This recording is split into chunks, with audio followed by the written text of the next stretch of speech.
Okay, we are back.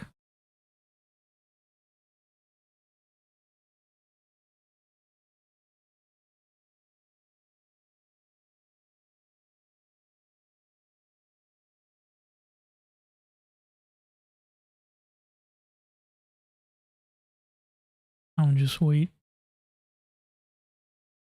Oh, let me change the thumbnail. Can I do that?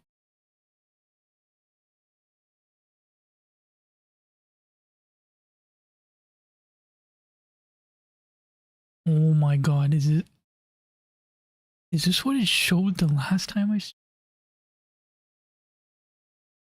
Oh hell no. That's what it showed?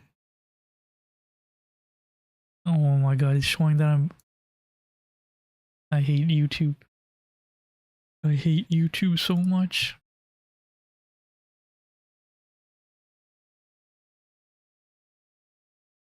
I haven't seen this background in a while.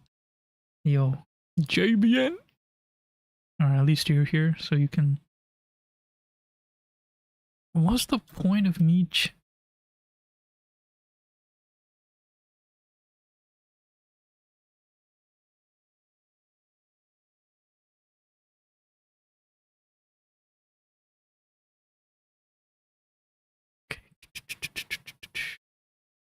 No, we're not gaming.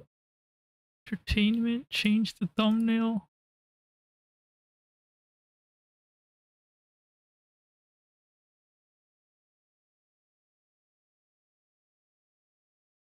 Oh man.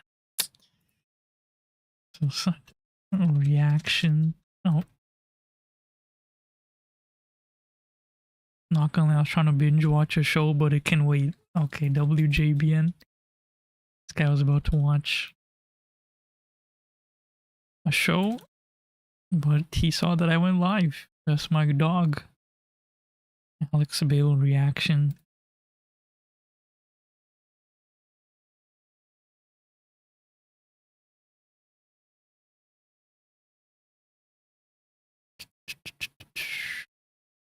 Save.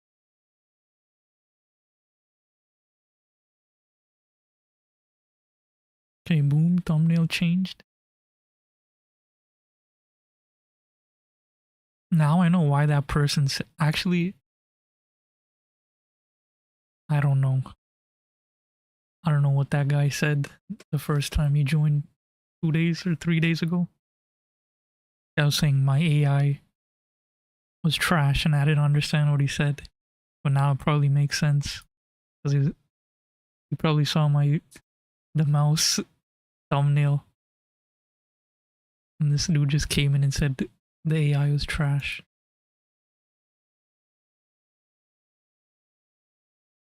Anyways.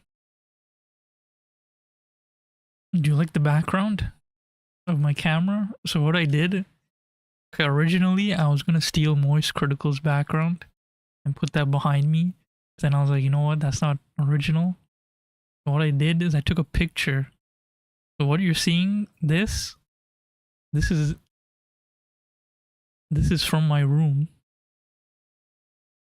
This is it's basically what I see.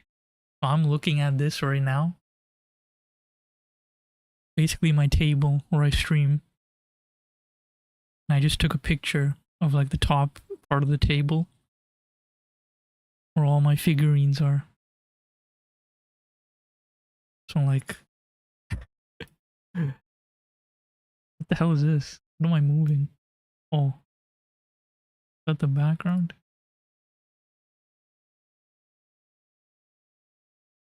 So I will enlarge it. Bam. So like that's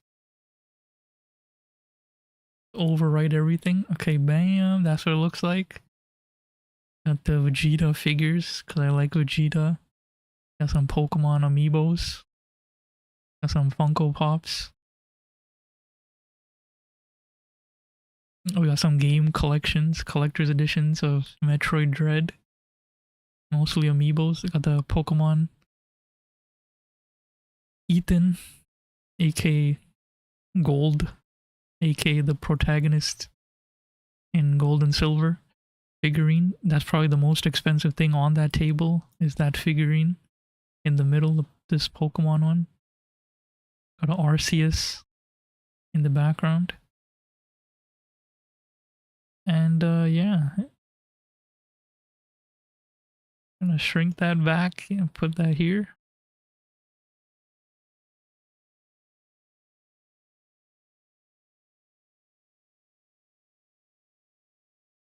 My son. Okay, boom. Let's go. Perfect. Yeah, I don't know if Mitochondriac is back. I'm waiting for him.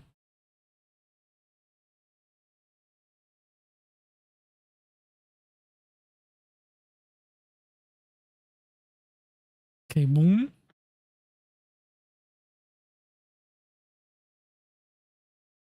We are gonna do a live reaction. You got a game suggestion?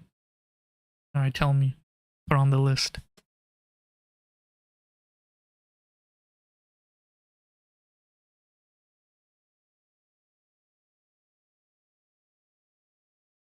How's the delay? Oh no, don't tell me it didn't. Yeah, it's on ultra low. There's no way the delay is that bad. It's literally on ultra low. I put on the lowest of the lowest.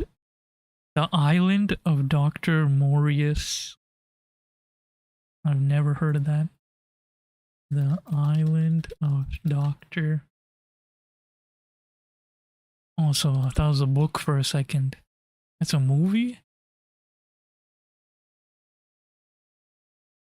$10. Oh, this like recently came out this year.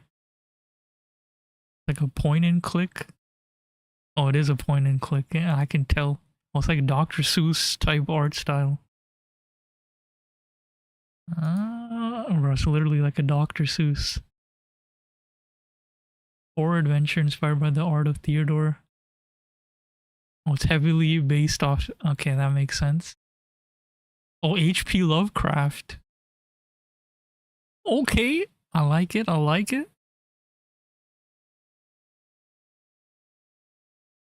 This is a niche game, probably. W pick.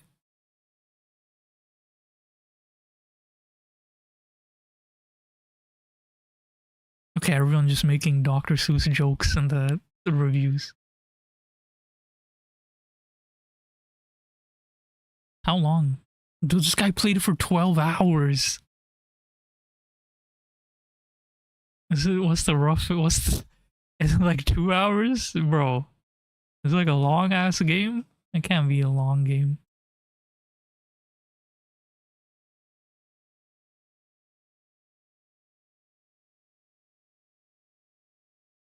Oh, and it updated July 17th. Okay. Okay, this definitely is a niche game.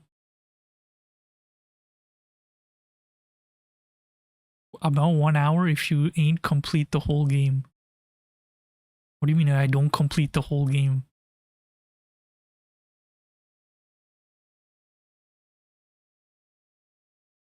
Through repeated playthroughs? Well, it's like a roguelike. It's not a roguelike.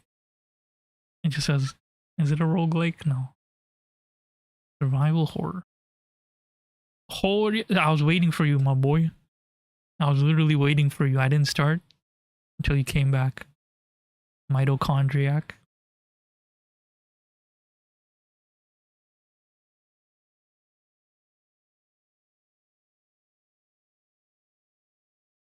Dr. Seuss horror game. That's what I'm saying, bro. JBN gave me a. This is a fire pick. I didn't know I needed that. That's what I'm saying, bro. I looked at it. I was like, this is Dr. Seuss. I gotta stream this. This is definitely a niche game, yo. If the fact that I don't even think like Queso played this. Alright, WJBN. This might be my ticket to success. I just gotta make clips about this game.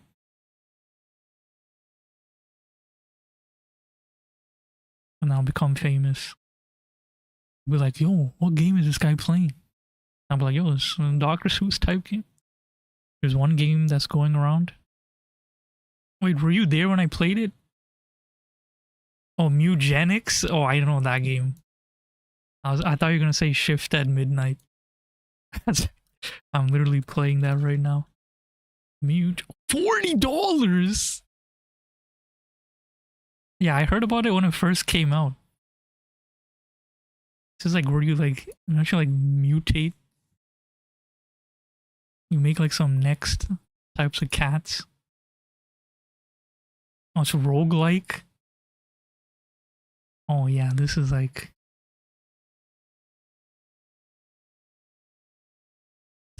bro, no shit the Canadian dollar is. Yeah, I know it's probably cheaper for you in America. Bro, you don't know the struggles. You know how much a game? Let's look up a AAA game right now. What's a AAA game that's not on sale? Let's go to the main.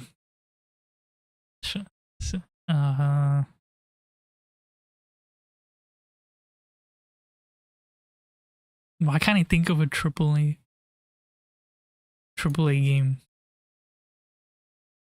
Is Spider-Man on sale right now? Okay, yeah, look, Spider-Man 2, $79.99. Okay, look at that. $79.99.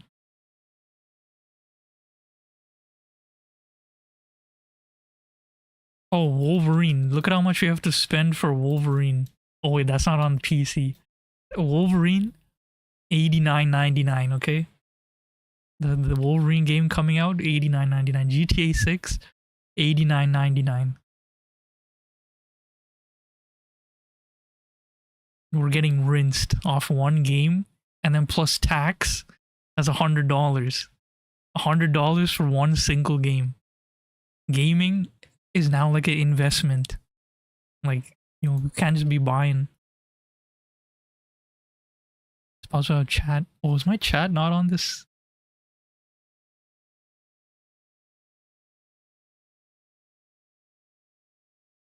It's not on this. Is it on here? Oh crap.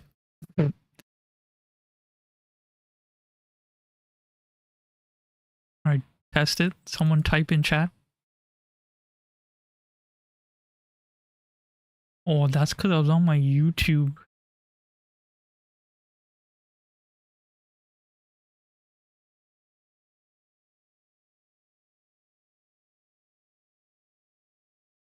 Okay, wait, do it again. Do it again. Okay, there it is. There it is.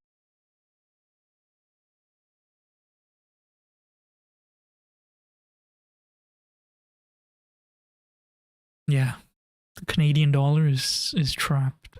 It's very big. It keeps freezing. Is that on my end? I don't think so. Stream health is good.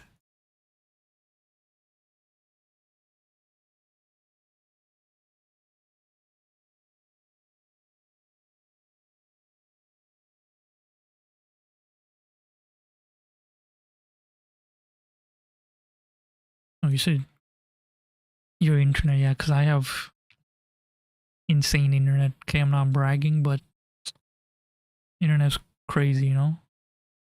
My internet speeds are crazy.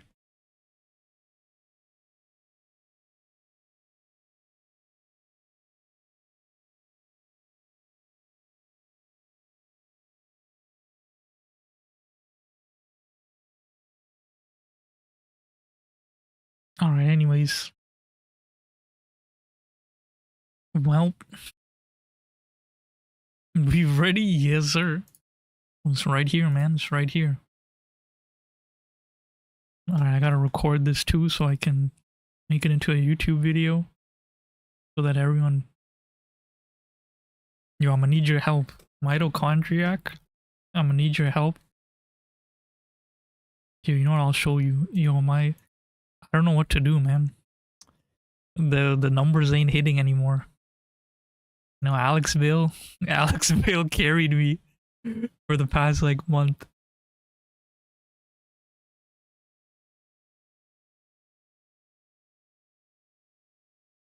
It's my magnum opus reaction. The Cars theory. I mean, once he drops the Wimpy Kid theory, I'm back. I'm back in action. No, but even then,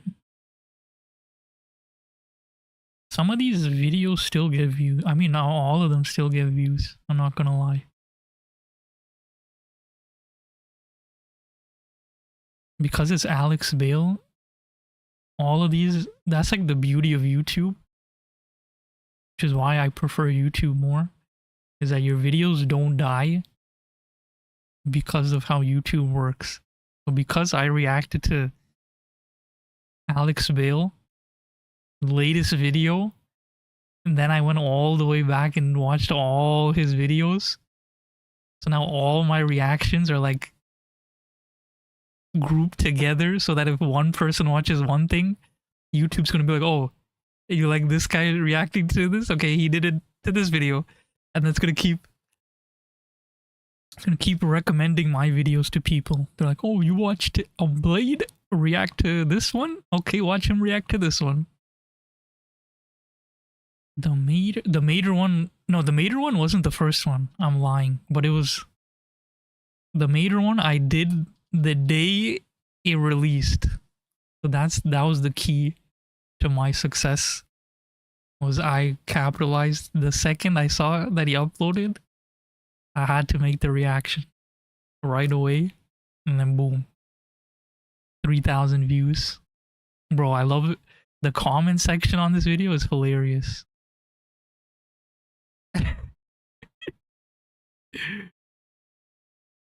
Look at this. Yo, see, look, you was there too.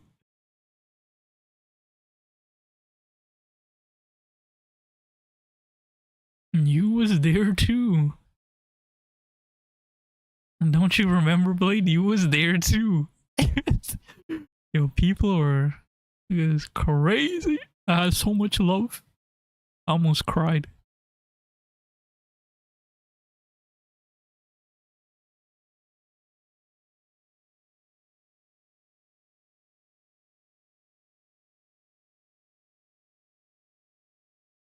And then we're close, guys. We are close. Look at this, okay? We're close to this first part of eligibility. We need 500 subs. We're at 2,636 watch hours. We need 3,000. But the main thing is this one, okay? 1,000 subs, 4,000 watch hours. I tend to not comment on older videos.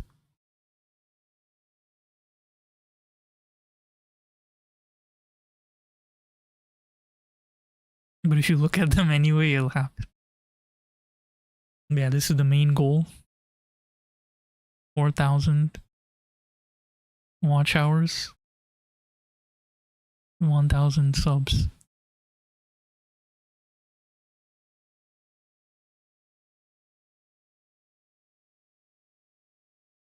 We gotta hit this.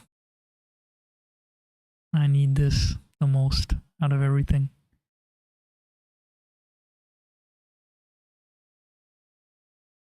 So I can start monetizing.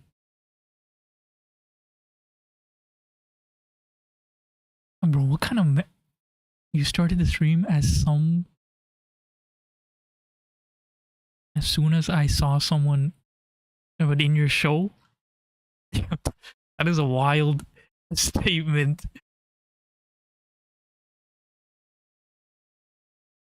You're not the first small streamer I'm helping. Hey, W Mans, bro. You out here helping all the small streamers.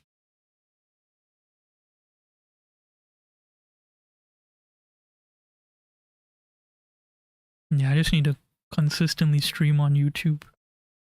I feel like YouTube vertical is where I be getting random subs. But then those same people like unsubscribe, and I get sad. Like when I'm live, those people will sub, and then when I go offline, my sub just decrease. Tacopi's Original Sin? Yo, what the hell is that? Tacopi? Is this an anime? Oh, what is this? Oh, this is like a new anime last year. Alright, let's get right into it then. I've delayed enough. Interesting stuff. Or is my camera too big? I shrink myself.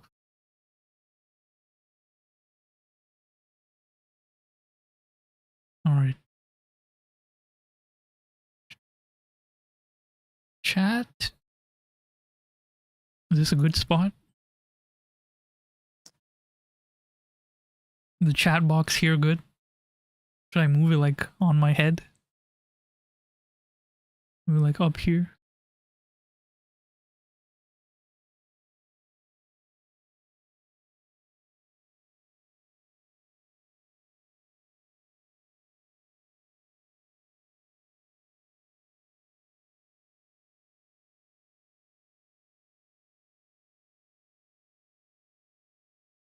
Okay.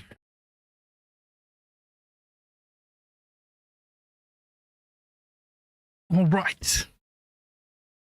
Make sure. Hey, let's record this.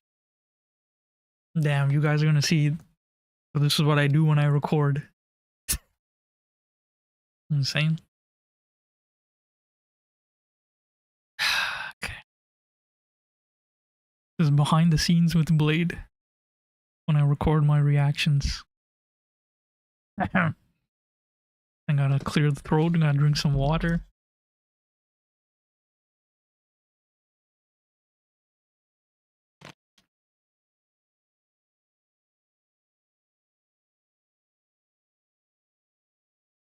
Okay. I'll do some stretching.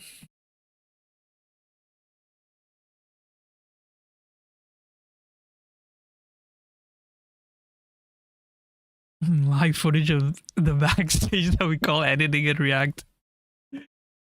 Okay. Here we go. Delivery press. Okay. Is ready. Wait. Okay, that's ready. Alright. Okay, here we go. No, now I'm nervous. Now that I have an audience, I'm nervous. Okay.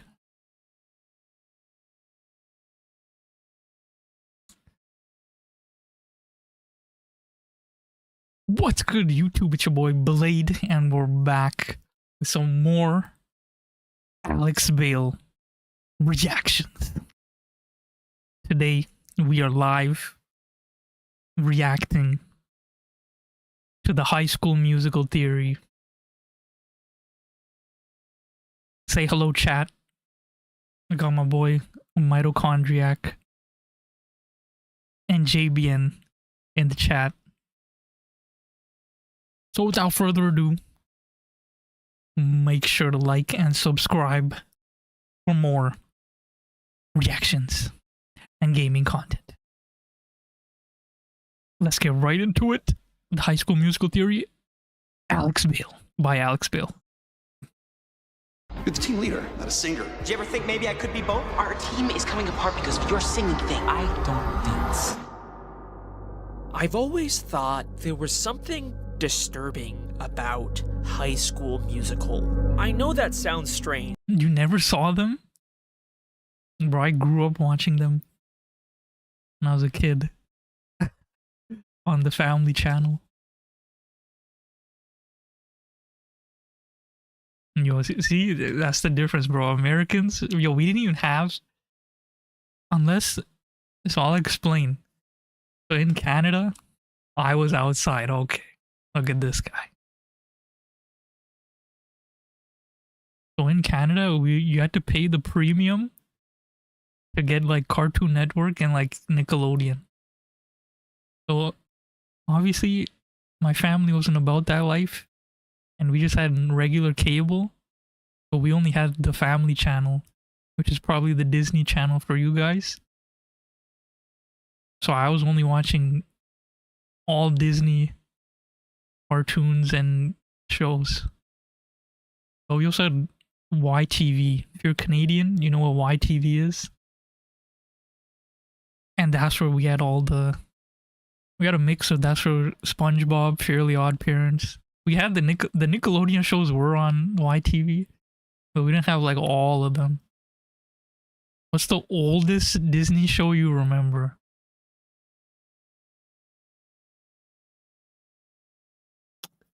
That's hard.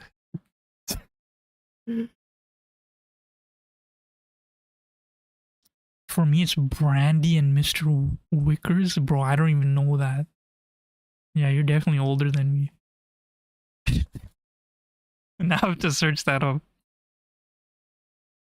You are way older than me.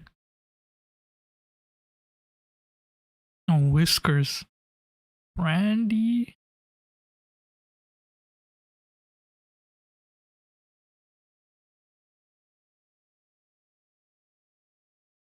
Was this Disney? Bro, this is not Disney. It was? Wait, this was 2004. So you're not, I swear you're my age then. Bro, I definitely was watching.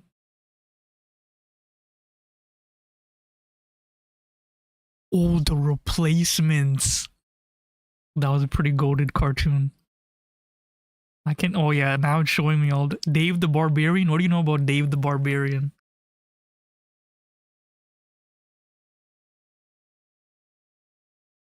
What do you know about the American Dragon, Jake? What do you know about the American Dragon, Jake?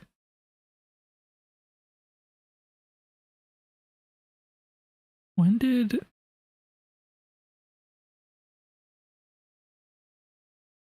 American Dragon, yo. When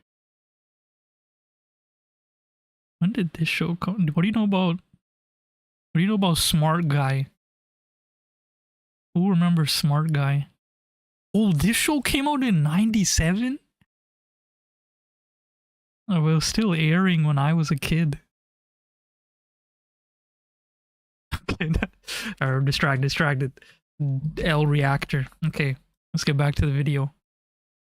Because these movies were made to be anything but disturbing. They are the quintessential cheesy Disney Channel originals where everyone is always smiling and singing, and the biggest conflict is whether Troy will play basketball or sing in a musical. They are by no means disturbing films. But if you really think about it, you'll notice these movies all have a very strange contradiction. These are musicals where the characters are singing and dancing about the fact that they don't want to sing and dance. Hip-hop is my passion. I love to pop and lock and jam and break.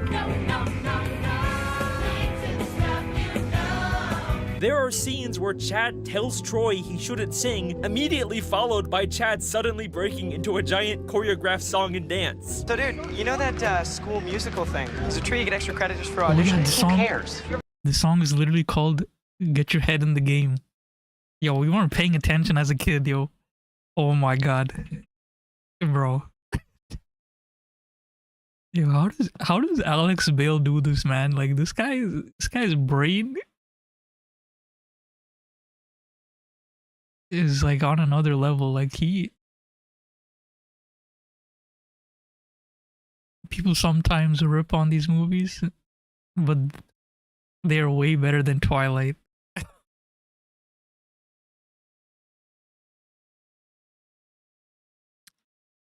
You know what? You could be true on that. Yeah, Alex Bale. And then again, Twilight may as well be on another planet, you know, for real. I think LeBron James and Shaquille O'Neal auditioned for their school musical. I gotta get my head in the game. There's even a song called I Don't Dance that Chad sings while he's dancing. I don't dance, no. It's a really weird contradiction that's always kind of creeped me out for some reason. It almost gives you the impression that these characters aren't in control or are aware of what their bodies are doing. But obviously, we're not really supposed to question the logic of these songs, because that's just kinda how musicals work. These are just fantasy, non-diegetic songs that only we, the audience, can see. There's nothing. Wait. What did he say?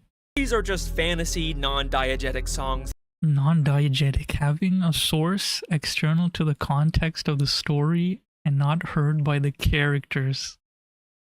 That's the word of the day. Non-diegetic. I've never heard that word in my life. The more you know. That only we, the audience, can see. There's nothing strange about them. So I tried my best to just ignore the creepy feeling I got from these movies, but the more I rewatched them, the more I couldn't deny that there was something very wrong with the students at East High. I believe that behind the smiles and the singing is a very dark secret about this school. A secret that the filmmakers intentionally hid within these movies 17 years ago that today I intend to solve. This is the High School Musical theory. Okay. Here we go. So, what exactly is happening when the characters in these movies sing? I'm not talking about when they're performing on stage in front of a crowd. I'm talking about when the characters are in the school hallways or the cafeteria, and suddenly, without any warning or explanation, the entire school breaks out into a highly choreographed musical number and then just moves on from it like nothing ever happened. No, but seriously, guys, this summer I gotta make bank. Like, what's really going on here? Are the characters aware of the fact that they just sang an entire song? Was this an impromptu flash mob that they planned? No, obviously not. We're supposed to assume that these are just fantasy sequences that only we, the audience, can see. Or that's what I originally thought. But then I took a closer look at these musical numbers and I started to notice a very strange pattern. In the first High School Musical, Gabriella is the new girl at This isn't the only thing streaming. It'd be a short stream.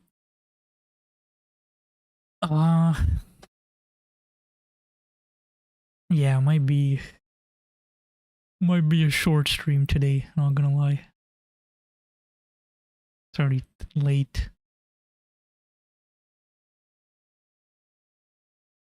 I'm gonna stream tomorrow.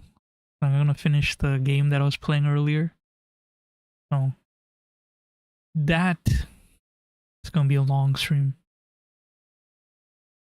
But yeah, this one is just for the reaction.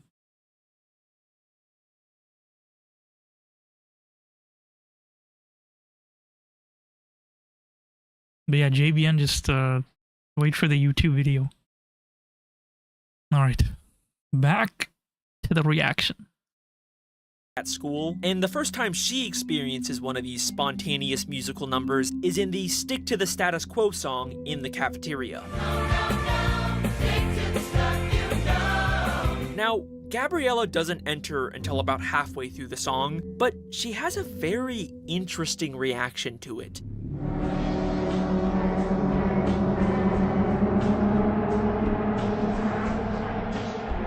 Unlike everyone else, Gabriella doesn't join in. Instead, she seems very confused and disoriented by what's going on. She's honestly reacting like how you or I would if we suddenly saw our entire school singing and dancing without any explanation. Okay, but maybe she's just nervous about people staring at her or something. This doesn't necessarily mean she's actually aware of this fantasy song. But this isn't the only time where something like this happens. In High School Musical 2, when Troy starts dancing in Work This Out, look at everyone's initial reaction. For a moment, they're all like, whoa, why the hell are you dancing, Troy? At first, they are confused by the nature of these spontaneous songs before they all magically join in too. And if you still don't think that this is weird, then let me show you one final example that can't be explained away so easily. An example that legitimately creeps me out every time I see it. High School Musical 3 once again has another big cafeteria musical number with Sharpay and Ryan. Imagine having everything we ever dreamed. Don't you want it? Maybe. Can't you see it? Kinda. And there's initially nothing strange about it, until when the background students suddenly join in on the song without any explanation. Look closely at Ryan's reaction. This guy's like, what the hell?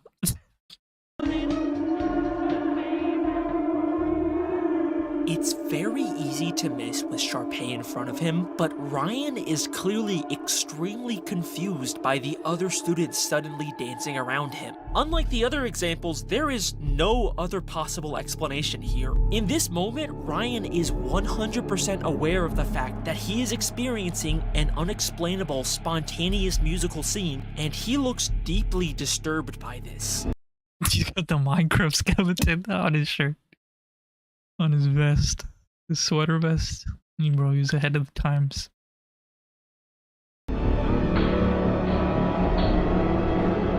This is a very intentional choice by the filmmakers. They are directly telling us that we should be questioning the logic of these musical scenes, which has some pretty disturbing implications about this world. Now, eventually Ryan does get pulled into the song like everyone else, but look at what happens after the song ends and we come back to reality.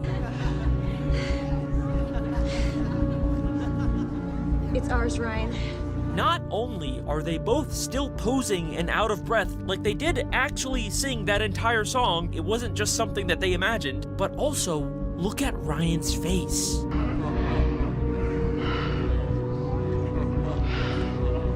He is once again very confused about what just happened before moving on like everything's normal. We are consistently being shown that these big spontaneous musical numbers are actually happening, but it isn't something that the characters are choosing to do. It's like something is taking over their bodies and forcing them to sing and dance, but they only get these rare little moments of awareness and utter terror about what's going on before they're forced to forget about it and move on like nothing ever happened. That's why these movies feel so disturbing to me, and this only gets stranger when we take a look at what happens when characters leave East High. Sharpay has always been in the spotlight. But to follow her dream, she'll take on her toughest role yet. Sharpay's Fabulous Adventure Bro, I did not watch this. Why did I think he was going to talk about the other movies? is a spin-off after High School Musical 3 that follows Sharpay moving to New York to pursue her dreams of becoming a Broadway star. But what's strange about this movie is that it's not a musical. I mean, Sharpay does perform some diegetic songs on stage for an audience, but unlike all the other movies in this franchise, this movie has no spontaneous fantasy songs, which is really weird because Sharpay is like the most iconic musical character in this franchise. It almost feels like whatever causes people to spontaneously sing in this universe only exists in East High, or at least in the surrounding area. That's just... I mean, we just grew out of that because, like, well, the first two came out when we were like kids, and then I think the third one, it took like a hot minute for the third one to come out. Because I don't even think I watched the third one. Like, I didn't care about high school. I grew out of that shit, bro. I was like, man, ain't nobody watch the Disney Channel anymore. Let me see when the High School Musical, because I'm pretty sure the third one came out in theaters. I think.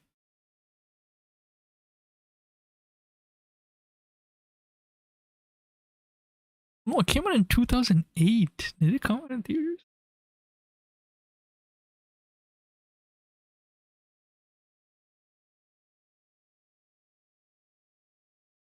Yeah, it did come out in theaters. Was there no, there's a fourth one too, right?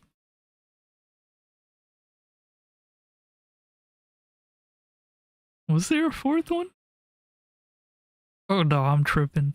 Okay, never mind.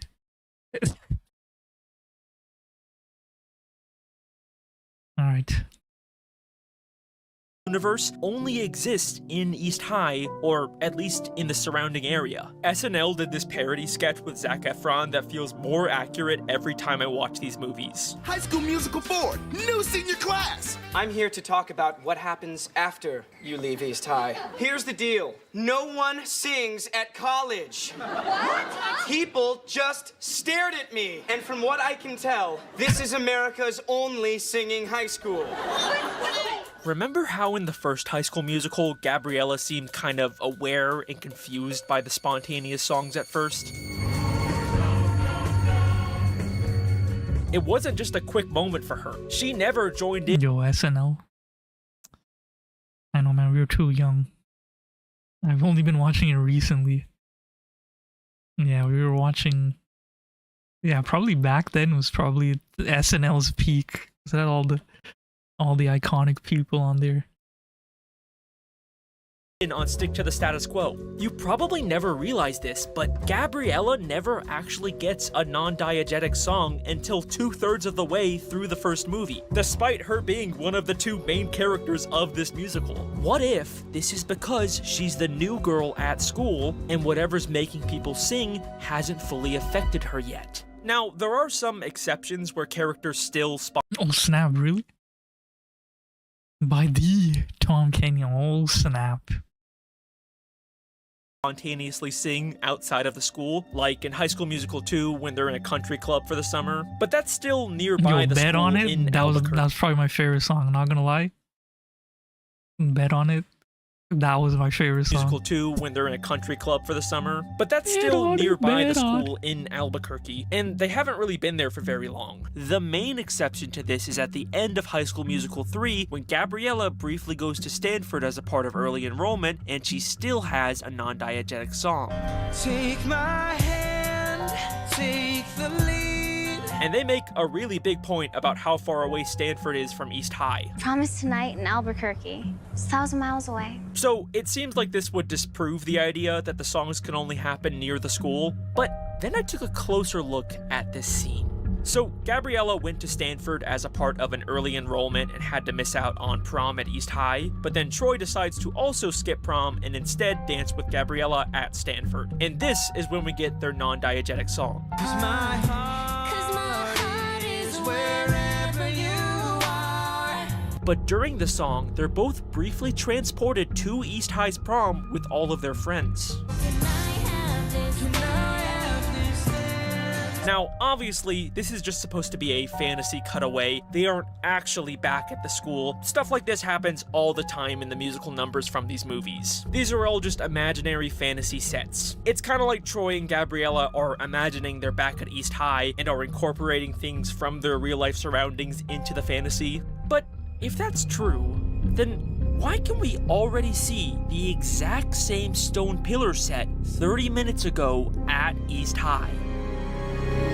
This was not part of some fantasy scene. They clearly actually built this set at East High. And this was before Gabriella even decided to go to Stanford early. But then why can we see the fantasy pillars backstage? Because in the Stanford song, the East High prom part isn't the fantasy. Stanford is. Gabriella never actually left East High.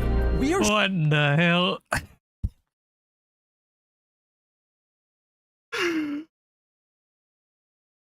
shown time and time again that these spontaneous musical numbers can cause vivid fantasy hallucinations of other places. So I think that whatever's causing Gabriella to break out into song also caused her to hallucinate going to Stanford, when in reality, she never actually left. You might be ready to say goodbye to East High, but East High's not ready to say goodbye to you. This honestly makes more sense than Troy being able to drive all the way to Stanford and back in time for the school musical with his piece of shit car that's constantly breaking down in this Bruh. movie. I'm pushing!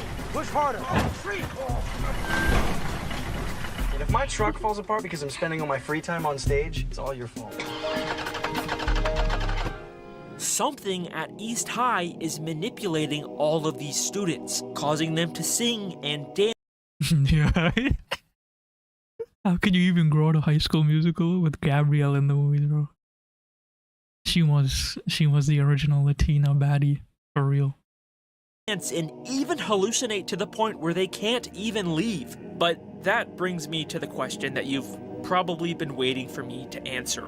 What exactly is causing all of this? Why does this school seem to have this strange power over all of the students? And to be honest, for the first time ever in one of these videos, I don't actually have an answer for you. I have 5. Yes, I have come up with 5 different possible explanations for the strange phenomenon going on at East High. For the first time ever, we are doing an official Alex Bale theory iceberg, and you get to decide which one you like the best. And I'm going to be sharing each of them with you in order from sort of tame and realistic to completely batshit insane, crazy, and stupid. Some of these are going to be a little more in-depth than the others, and some of these are just going to be kind of fucking crazy, so, you know, just mentally prepare yourself for that. Without further ado, starting with the very tip of the iceberg, here is the most boring, tame, believable theory I can come up with. This is all just lazy writing and coincidences, and I'm overthinking little things that actually mean nothing. You know what? You're right, man. You're right. That's probably what everyone thinks when they watch your videos. This one's probably the correct answer. I mean, this is probably the correct answer to all of my theories, but, you know, that's no fun, and you're not watching a YouTube fan theory for the, you know, the boring, realistic answer, so, you know, let's just move on from this one. I'm not actually counting this as one of the 5. The mass hysteria, okay, yep. See, I was thinking, I was like, is he gonna say it's like some mental illness or illusion? Imagine if this really was a theory.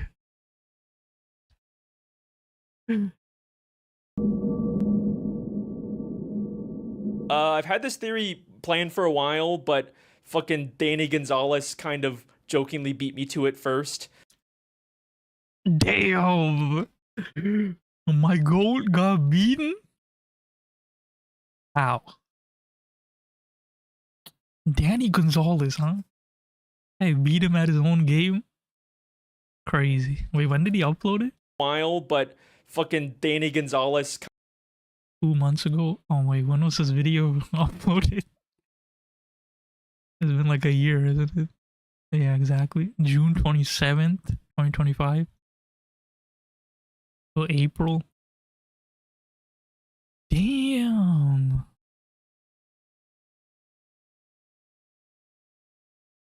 kind of jokingly beat me to it first, so I don't know. Go check out his video. It's very funny.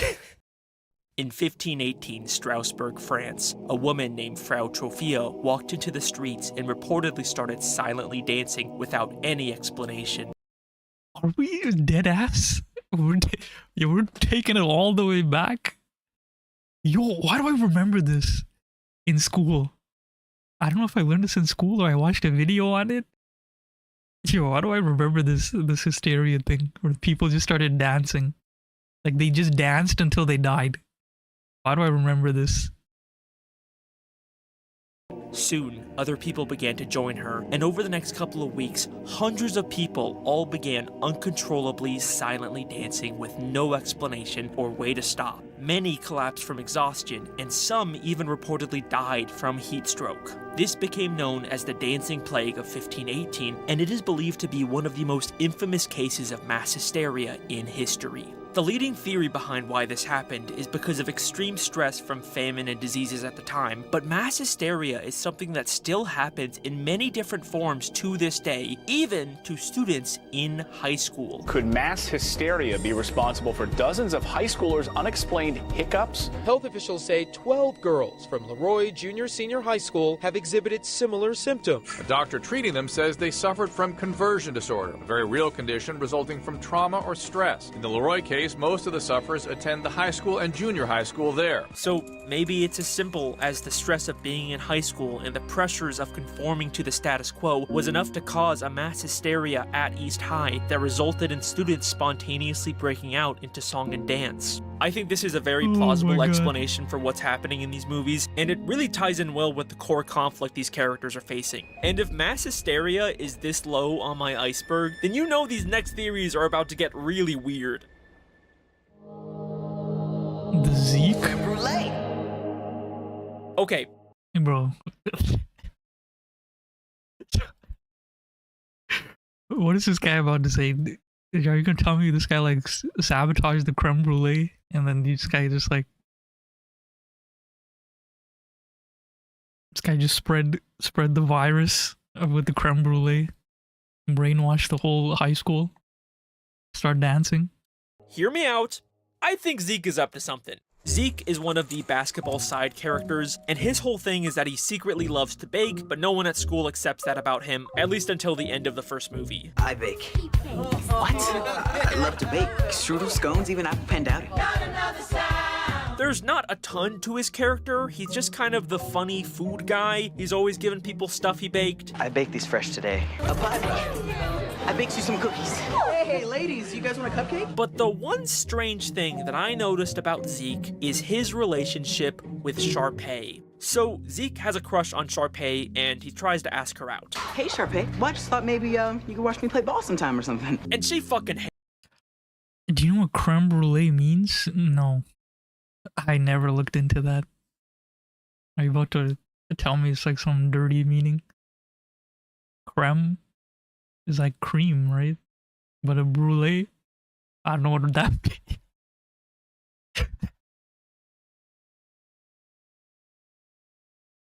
Oh, it just means burnt cream. Yeah, okay, that's how they make it. Okay. Burnt cream, yeah. That checks out. Hates him. I'd rather stick pins in my eyes. The worst she could say is no.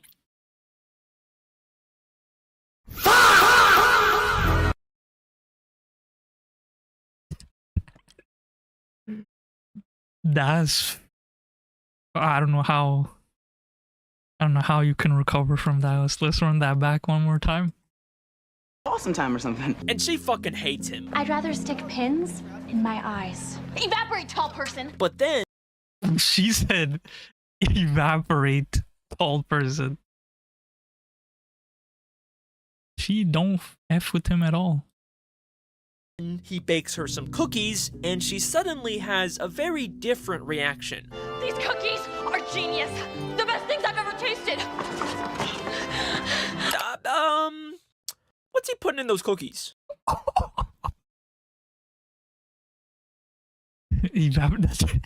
That means to turn to steam. He told him to go.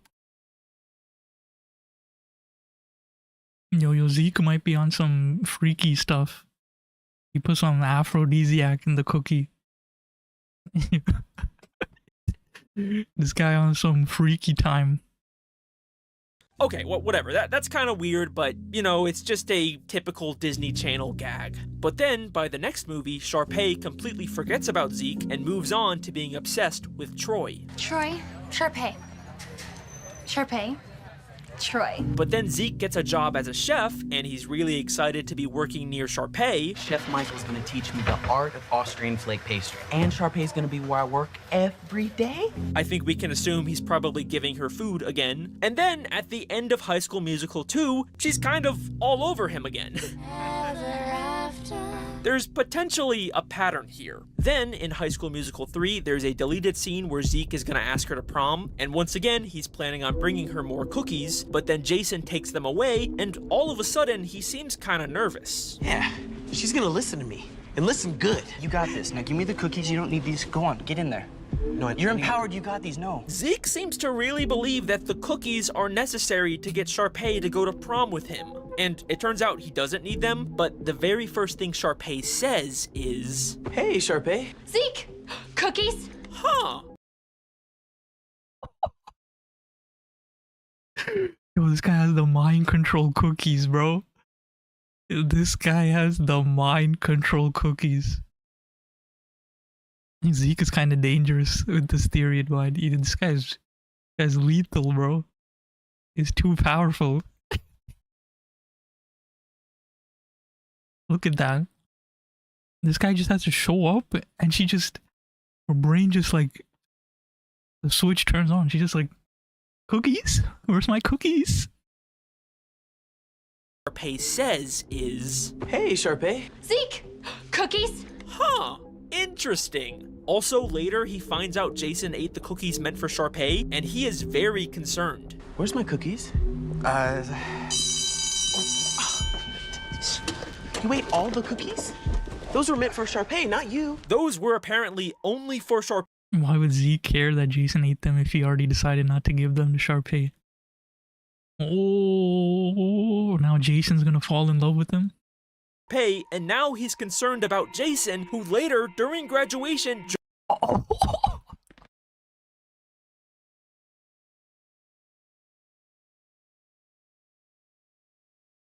Nah, this guy might be this guy's a massive threat in the High School Musical universe. This guy's a top tier threat now.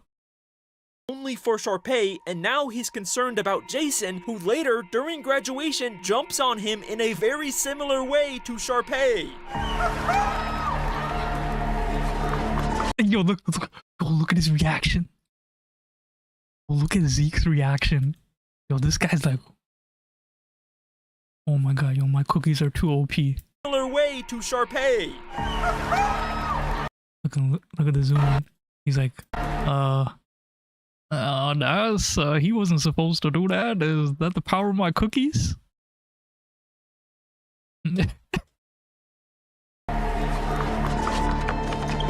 Those were meant for Sharpay, not you. So, what exactly is Zeke putting in these cookies? And look, I'd be willing to just call this a weird running gag with some maybe uncomfortable implications, but it's not just Sharpay that Zeke manipulates with his cooking. In the first movie, all the basketball boys sort of trick Troy and Gabriella into breaking up, and later they feel bad about it and decide to confess what they did to Troy. Gabriella won't even talk to me. And I don't know why. We do. But look at what Zeke does first. I baked these fresh today. You probably want to try one before we tell you the rest. Guy sabotaging and manipulating already off rip. Jerk move, yo. Shake my head, bro. This guy was like, they literally sabotaged my boy with this girl. And now Zeke is up here manipulating with his manipulation cookies. He gives Troy cookies so that he won't be mad, and it works. Troy is never shown to be even a little upset that they caused his breakup. Zeke's cooking clearly has an effect on people, and he is constantly feeding everyone in these movies. I'm good for a poolside picnic. What do you say? Zeke even made desserts. They're cooling. I'll let you know when they're ready. Now out of my kitchen. Hey, ladies, you guys want a cupcake? I bet you those cookies that are always left out in Troy's house were made by Zeke. There's even this weird offhand mention from Troy in the first movie about having trouble remembering the previous night. Do you remember the night before? No, not at all. All I remember is like pink jelly. And he says the only thing he can remember is pink jelly. All I remember is like pink jelly. Which, I don't know, kind of sounds like something Zeke could have made him. I love to bake. Strudel scones, even apple pandowdy. What if Zeke is putting something in the food that's causing all the strange behavior we see? Another popular theory about what caused the dancing plague. A way through a girl's heart is through her stomach. You're not wrong. It was from people consuming wheat that was contaminated by a fungus called ergot, which contains similar compounds to LSD. Everything Zeke bakes contains wheat.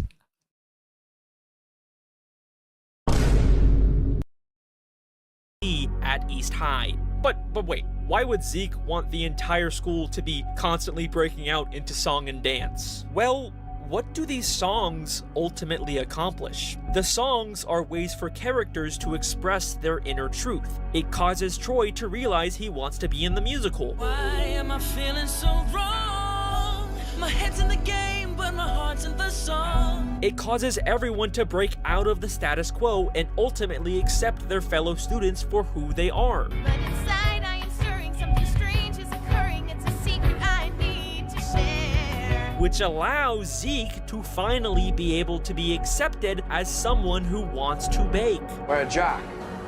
Cook up a mean creme brulee. Yes, I think the entire reason for all the craziness going on at East High is because Zeke is drugging people with his cooking to make them more accepting of him as a baker. Someday I hope to make the perfect creme brulee. I know that this is a really insane idea that has some admittedly uncomfortable implications, but you know, you gotta admit there is a surprising amount of evidence for it. I couldn't not bring it up. Well, at least we know these theories can't possibly get— Yeah, that might be my favorite theory now. How is he gonna beat this? We're gonna find out. any weirder than this.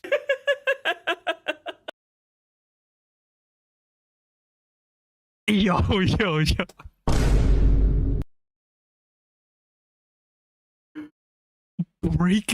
Breaking Bad. Are we serious right now? Are you serious right now? Okay, wait. Just hear me out. Breaking Bad is a dark, gritty crime drama about a chemistry teacher teaming up with one of his former students to build a ruthless drug empire. High School Musical is a movie for I literally watched the entire show this year, so this show is fresh in my head. Let me see what you're cooking up, Alex. babies about Troy trying to decide whether he wants to play basketball or sing in a musical. These are very different. You could not find two pieces of media more polar opposite than High School Musical and Breaking Bad, apart from maybe Blue's Clues and Law & Order. But what if I told you that they actually exist in the same universe? They both— Nah. What is this guy saying right now? That's probably top 10. So like top 5 for me. It's not top 10. Although I wanted to slaughter half the characters. Take place in Albuquerque, New Mexico. They both came out in the mid to late 2000s, and they both heavily feature a high school. This is sort of a meme that's gone around. People were already talking about this. High School Musical 2 came out 2007, and Breaking Bad came out in 2008. And they're both set in Albuquerque, New Mexico, which means canonically Troy Bolton and Jesse Pinkman could have been in school together.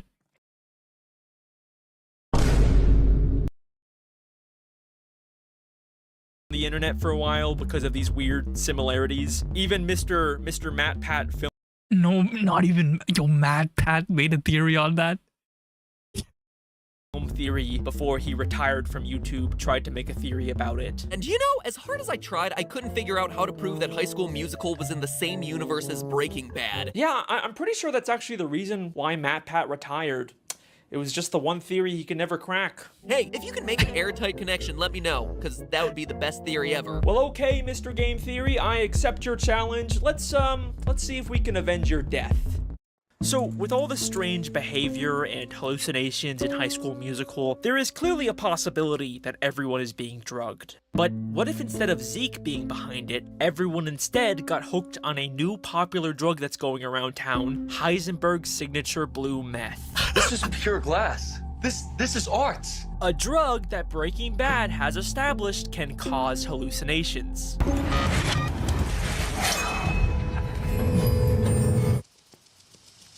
I remember. And here's something I bet you never realized. Breaking Bad is also technically a musical. Bruh.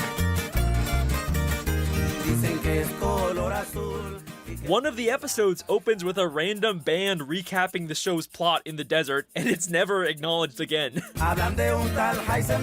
So yes, technically, we can also call Breaking Bad a musical. Gabriella is also referred to as a freaky genius. I don't want to be the school's freaky genius girl again. And is shown doing lots of chemistry with blue liquids, and is even shown teaching chemistry using blue rocks. Okay, but these are just, cute little connections. None of this really definitively connects these two worlds. It's gonna take more than that to avenge MatPat. Well, let me ask you a question that you've probably never really considered. What is the musical in High School Musical actually about? You might be surprised to hear that we never actually get to see the school musical that Troy and Gabriella auditioned for in the first movie. The movie just literally ends with them at the callbacks. All we really know about the actual musical in High School Musical is that it was written by Kelsey, it's called Twinkletown, and we get to hear a few songs from it. I've been looking for.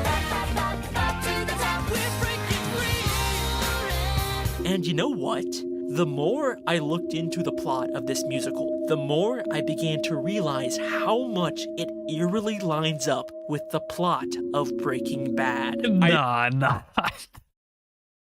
I know that sounds crazy, but just stick with me on this one. The first song is called What I've Been Looking For, and it's sort of vaguely about two people embracing a new relationship together. Finally found what I've been looking for.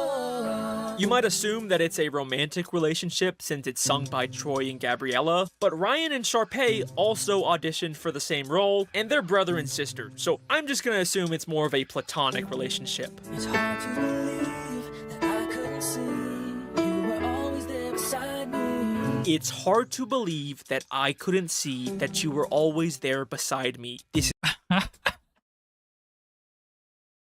Sweet Home Alabama.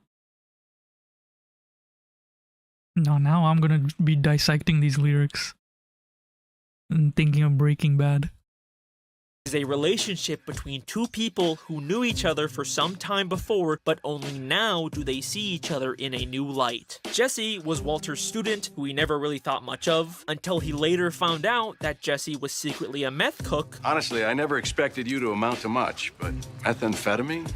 I didn't picture that. So they decided to partner up. I've never had someone that knows me like you do.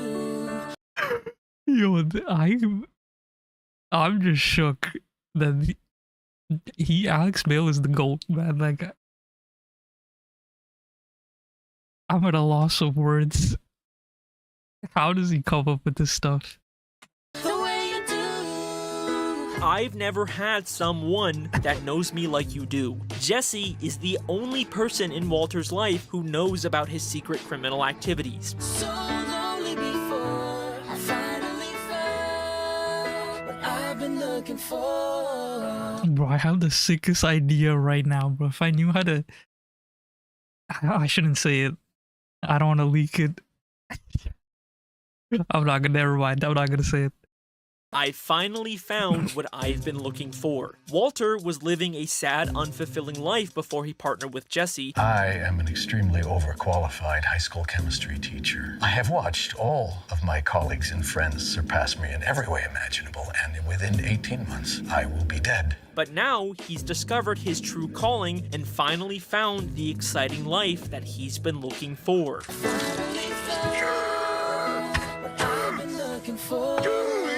The other song that Troy and Gabriella sing is called Breaking Free. We're breaking free. And it's also just kind of vaguely... There's no star in heaven that we can reach, you know, the world can see us in a way that's different than who we are. We're running to get to the place to be all that we can be.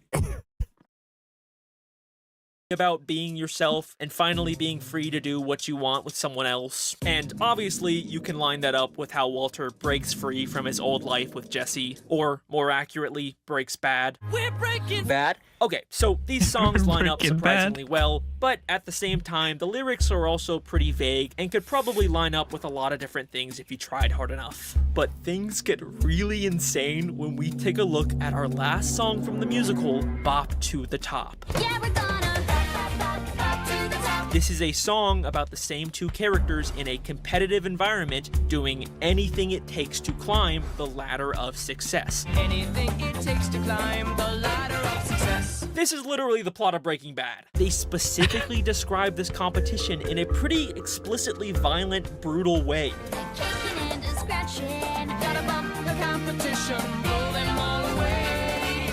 Yeah, he definitely blew them all away. The Walteroids, yep, he did that. Bump the competition, blow them all away. This is what they do in Breaking Bad. Wipe away your inhibitions. Walter's whole arc in the show is about giving up his moral qualms and giving into his dark side. He's wiping away his inhibitions to achieve success in the criminal world. They also randomly start speaking Spanish in this song. Mucho gusto. Ay, qué fabulosa. Caliente. Suave. And obviously all the Mexican cartel members in Breaking Bad primarily speak Spanish. Este no habla ni una palabra de español.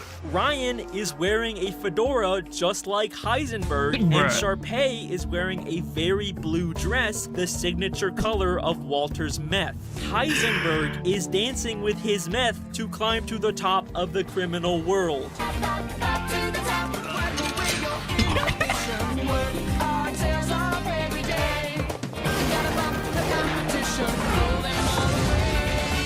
What does this mean in terms of how these universes are actually connected? Some people refuse to watch the show since they couldn't take seeing someone good turning himself bad. Bruh. This is not that serious. You're missing out. You're missing out on peak. Maybe Kelsey heard about the legend of Heisenberg, much like that narco corrido band in Breaking Bad, and she decided to secretly write her school musical about it. I mean, if everyone at East High is hooked on Walter's product, then clearly it's a big deal at this school, and it would get more people to watch the school musical.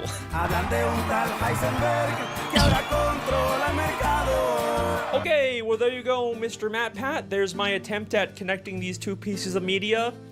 I guess this means I get to be the new host of Game Theory? That's how that works? Yeah? Anyways, thanks so much for watching. Those were my High School Musical theories. Make sure to like and subscribe and tell me which one you think is the best. Stop lying, bro. Stop lying.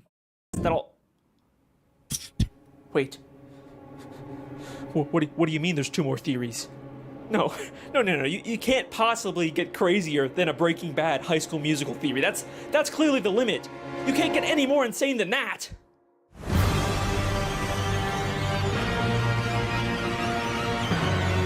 The humans knew. Welcome everyone. We officially have reached the point of no return in this video, where I will now try and convince you that East High is not actually a high school, but in fact is a human zoo where scientists are secretly watching and experimenting on these students. Yes, I know that is the stupidest thing I have ever said, and yes, like always, I am actually being— What's the fifth one gonna be now? If this is the fourth one, I don't even know what the fifth one is gonna be. serious. Okay, so where do we even start with this? In the first High School Musical, Sharpay and Ryan are in the school library, and they're researching the new student at their school, Gabriela Montez. There's something freaky about her. Where did she say she was from? They search her name on the internet, and the first two results tell them that Gabriela was an extremely smart student from out of town who's won a bunch of academic awards. Wow, an Einsteinette. But we can also very briefly see a third result that reads, Gabriela, San Diego Zoo's new chimp, scientists set up real-time habitat cam. Now, at first, there's nothing all that strange about this. They searched up the name Gabriela, so they're obviously gonna get some irrelevant results about other things with the same name. No big deal. But what's weird is that this is a result about the San Diego Zoo, the same city that we can see Gabriela originally came. Oh snap, we got Mr. Knuckle joined in near the end, but it's okay. You can watch the video after. W Mr. Knuckle. W's in the shot. came from. And that's strange because they didn't search up anything about San Diego, they just searched Gabriella's name. The fact that it's from the same city is seemingly a total coincidence. But then there's also the fact that it's about a new chimp at the zoo at the exact same time that Gabriella is a new student at East High. Okay, that's two strange coincidences, but whatever. Gabriella's obviously not a chimpanzee, and this school is obviously not a zoo. I mean, this is too stupid of an idea to even think about.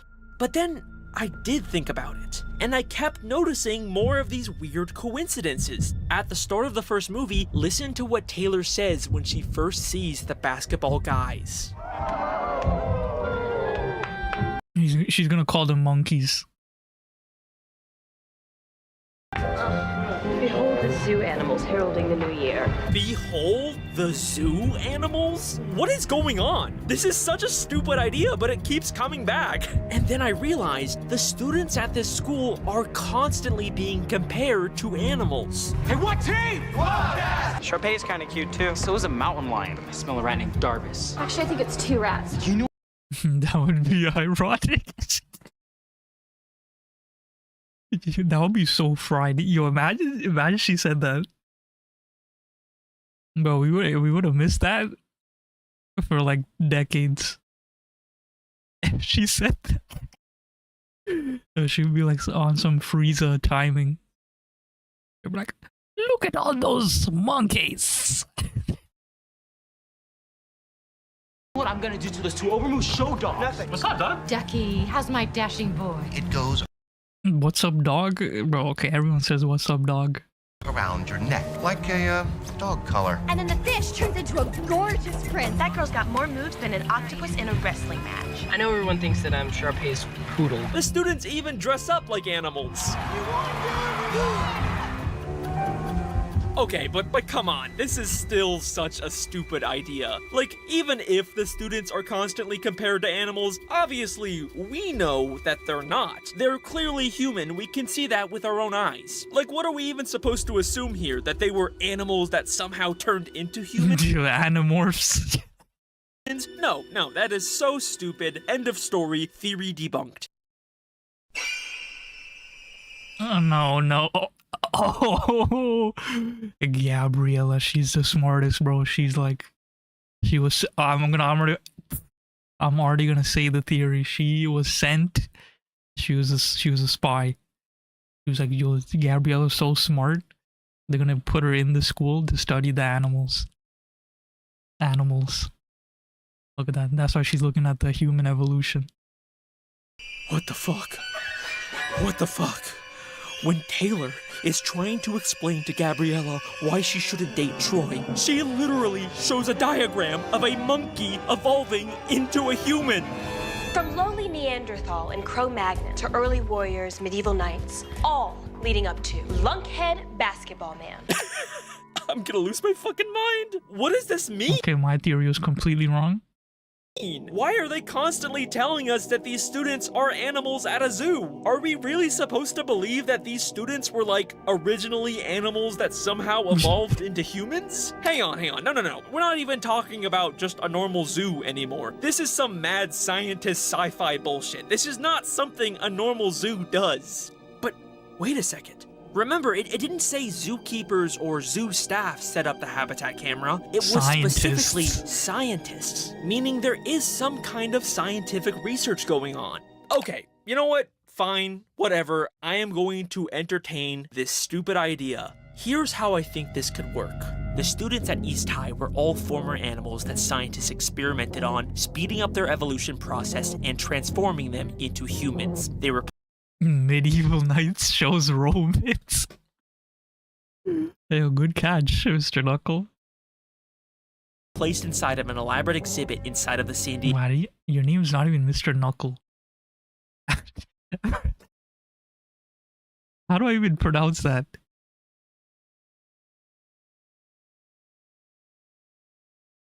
I'm just gonna call you Mr. Knuckle. Diego Zoo that was meant to replicate a human high school environment so that scientists could study their behavior. The scientists even set up real-time habitat cameras disguised as normal school security cameras on the ceilings. Maybe we're being punked. Maybe we're being filmed right now. For the most part, the zoo animals act like completely normal humans, but some animalistic traits still appear, like how they all stick within their very specific animal packs and herds. The drama geeks and the brainiacs suddenly think that they can talk to us. Troy, I would consider Mr. Kaneki, like Kaneki from Tokyo Ghoul. I don't know. Kaneki.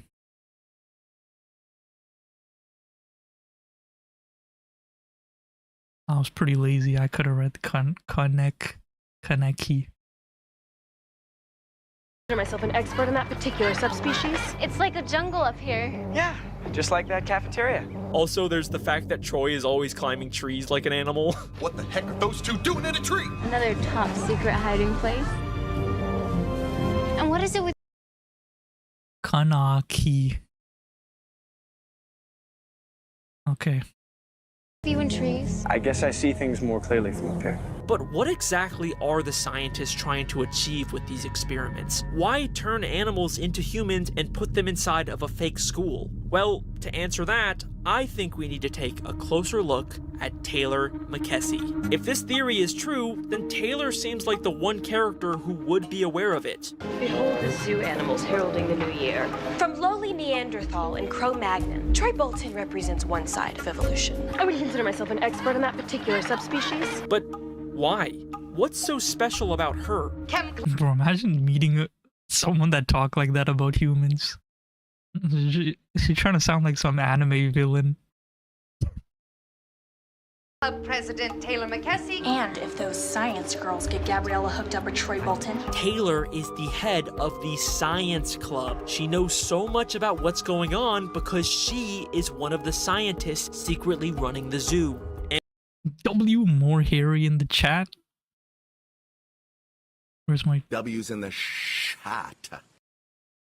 And what is Taylor's goal in this movie? Troy Bolton represents one side of evolution, and our side, the side of education and accomplishment, is the future of civilization. This is the side where you belong. She wants Gabriella to stay away from Troy so that she can better use her intelligence for the good of mankind. And Taylor's not even exaggerating here. Gabriella is actually a genius who could change the world. I don't want to be the school's freaky genius girl again. Wow. Einsteinette. A judge at an academic competition said they have never seen someone so poised and scholastically accomplished, and her future burns brighter than 1,000 suns. Holy shit. The entire reason scientists are turning animals into humans at this zoo is to create super intelligent subjects like Gabriella that could later go on to help mankind. That's why I think East High is actually a human zoo. Oh, and I guess the experimentation also has the side effect of making them sing sometimes. You know, I kind of forgot that the point of these theories was to answer why the characters sing. I think I got a little carried away with this one, but that's okay, because I have saved my personal favorite answer to this mystery for the final and best theory in this video. Alright, I'm gonna be honest, this one's not actually as crazy as zoo theory. I don't think I... See, that's what I was saying. How can he beat the zoo theory? This guy he even knew. He even knew that the zoo theory was unbeatable. And he did get carried away. That theory was crazy.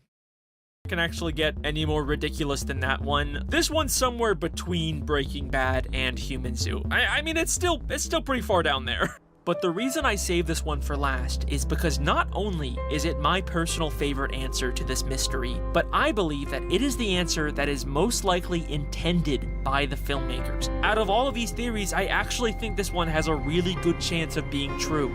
This is the Miss Darbus theory. Who?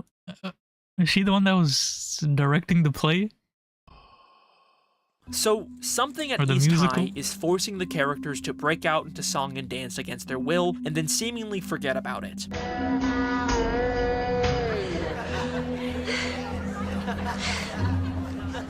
But what is actually the point of these fantasy musical numbers? They cause characters to express their inner truth. And now suddenly people are confessing. Inside, I am stirring. Something strange is occurring. It's a secret I need to share. Troy sings about his secret desire to be in the musical. Zeke admits he loves baking. Chad comes out of the closet. The singing forces them to confess their inner truth, and it ultimately helps them discover who they really are. And you know who's constantly talking about this exact same thing?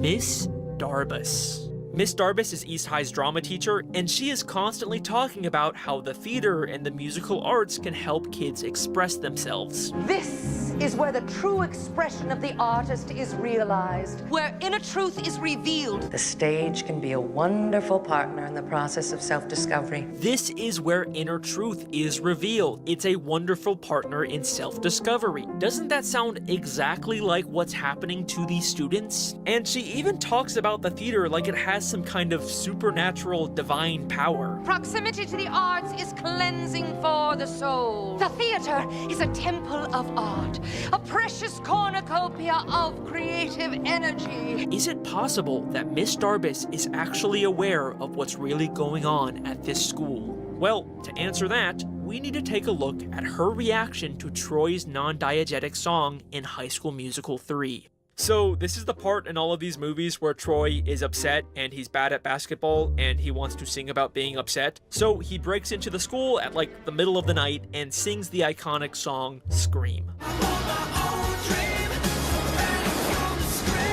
This is clearly supposed to be a non-diegetic fantasy song where basketballs appear out of nowhere and the hallways literally turn upside down, and it ends with Troy back in the school's theater.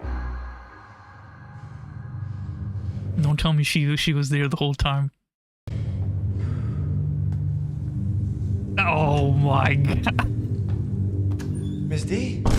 Troy realizes Miss Darbus is also there, and they have this very interesting exchange. And the reason for your visit is? I don't know. I think I feel like this is a good place to scream? Or just to think. Miss Darbus says that Troy came here to scream, clearly referencing the song he just sang, but then Troy corrects her and says, no, I was just thinking. This is a good place to scream? Or just to think. Troy believes that he was just thinking to himself because he's unaware of the fact that he just sang an entire non-diegetic song. But Miss Darbus is clearly very aware of what really happened. Scream? And she's not confused by it like other characters. She is absolutely aware of what's happening to these students, but why? Who? She's pulling the strings. She's the ringleader. Who is Miss Darbus really?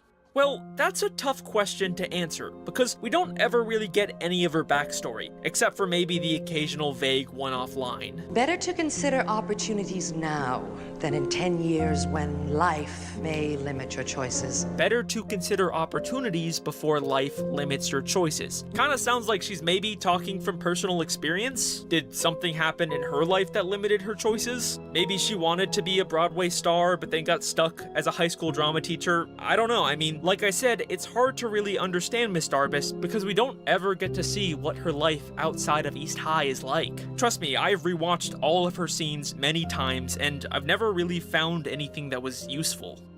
But maybe that's because the answer isn't in those scenes. At 46 minutes and 8 seconds into the first High School Musical, for just a brief moment, we see a wall in the school that has been completely covered in writing. It says things you'd expect, like, go Wildcats, love the Wildcats, Carol loves Tammy, all things you'd expect from the students at this school. But there is one thing on this wall that really stands out among the others. Something that legitimately gave me chills the first time I saw it.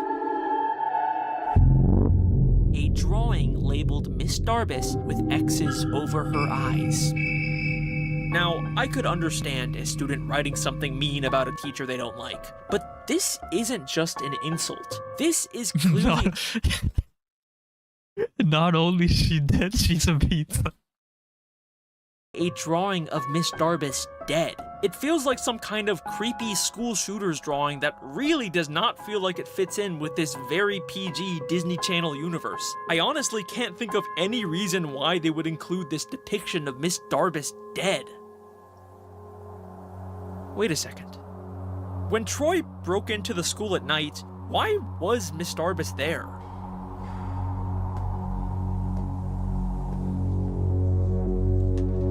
Miss D?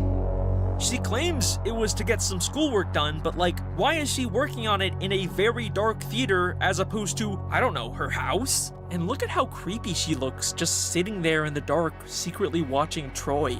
It's also weird that she just happened to be there on the one night Troy decided to break in. You know, come to think of it, it's not just that we never hear about Miss Darbus's life outside of the school, it's that we've never even seen her outside of the school grounds. Hang on, is Miss Darbus like a ghost?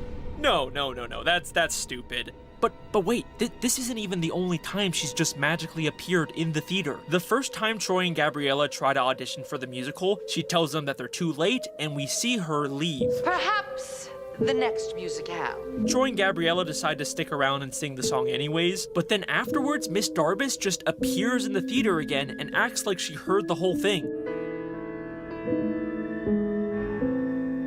Wow. That's nice. Bolton, Montez, you have a callback. What? We saw her leave. We could even see while they were singing she was not there. But then a whole 2 minutes later, she just suddenly appears again, acting like she heard the whole thing. Look, we could even see that her appearing scares the other students. Bolton, Montez. She also has a very similar moment to this in the beginning of High School Musical 3. Well, how much time will it take? Yeah, and what the heck is the show about? You, Mr. Danforth. Like 5 seconds ago, we could see she was clearly not there. My favorite of these moments was in the cafeteria in High School Musical 1. After Gabriella accidentally spills her lunch on Sharpay, she just suddenly appears again. You do not want to get into that, man. What is going on here? Yo, instant transmission.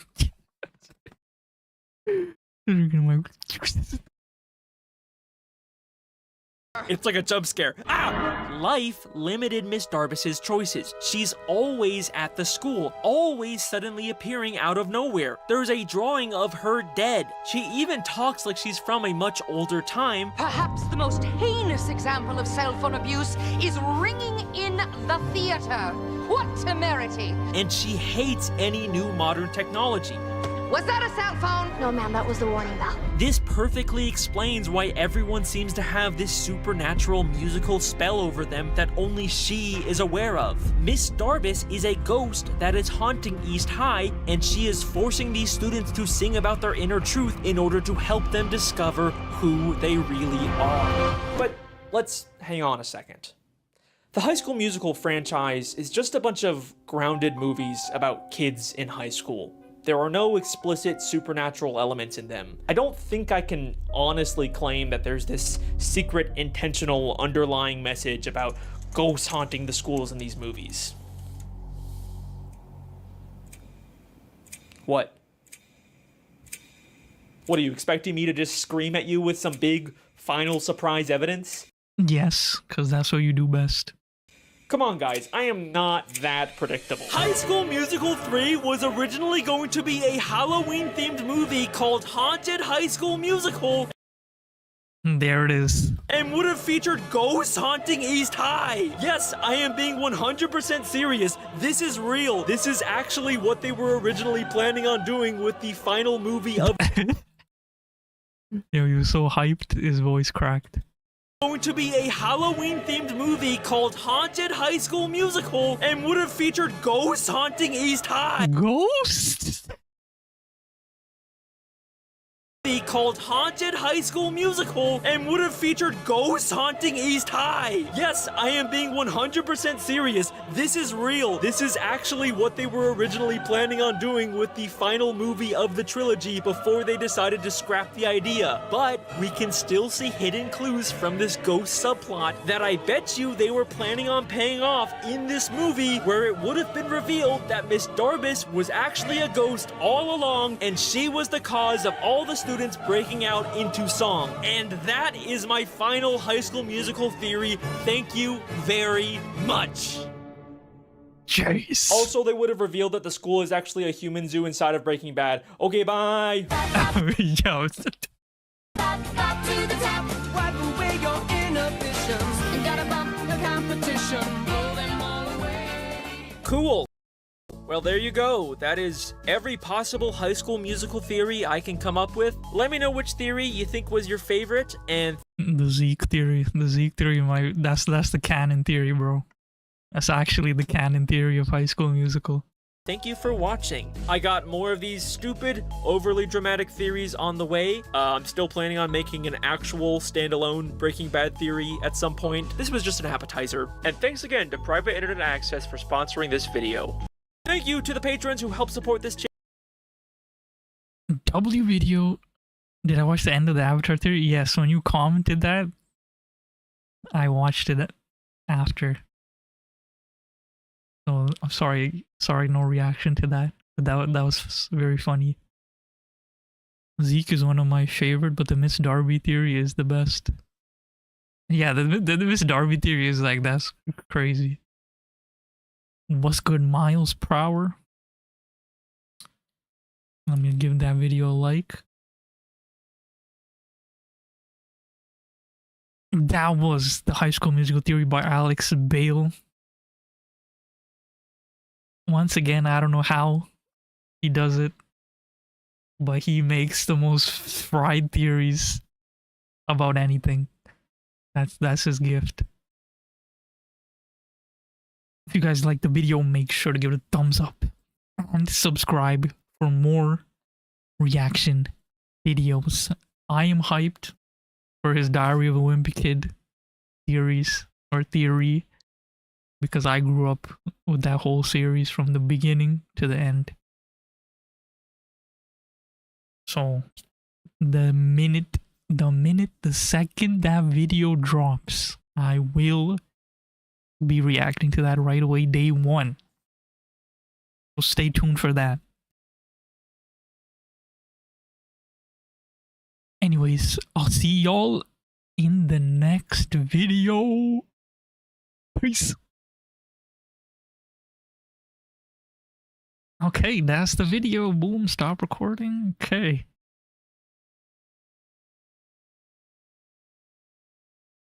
Alright, now what? What do you want to do, guys? Okay, you know what we're gonna do?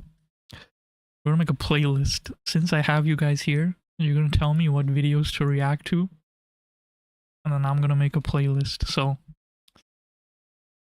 start right now. Go.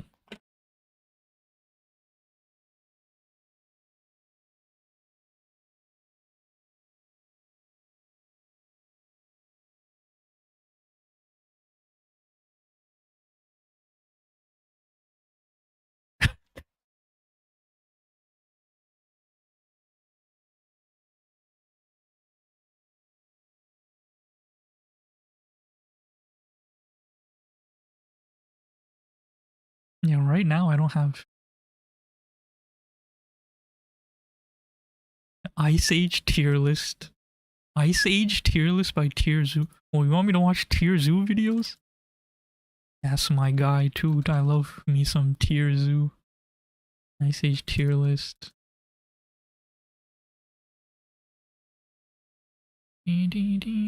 7 years ago? Bro, am I gonna get any views from this?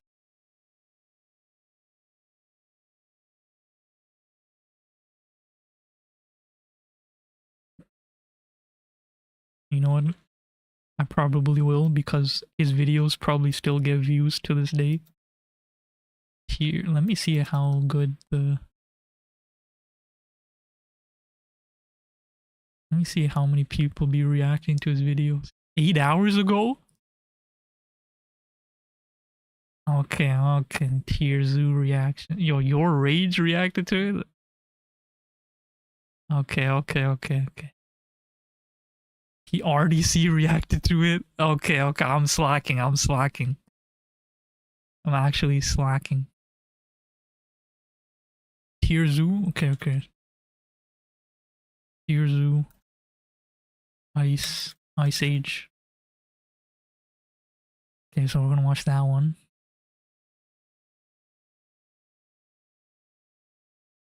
Okay. Okay. Save the playlist.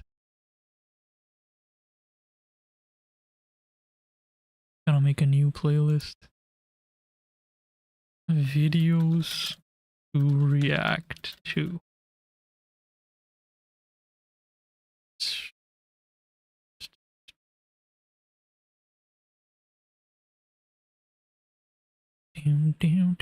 You know what, bro? Why don't you guys in my Discord? That makes my life so much easier.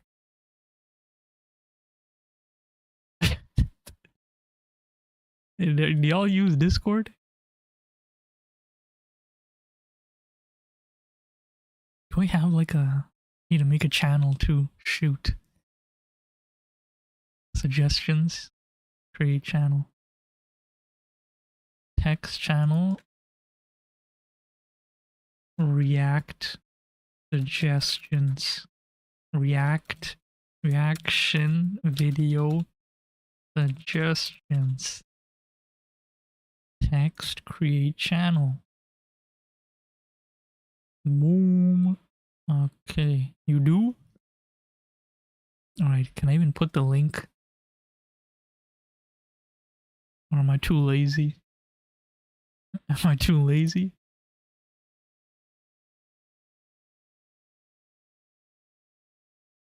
Wait, does the chatbot work in here?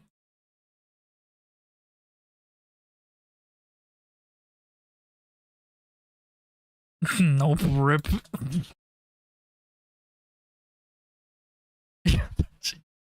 That shit don't work. Okay, okay, okay. Okay, I gotta find. Let me get the link for you.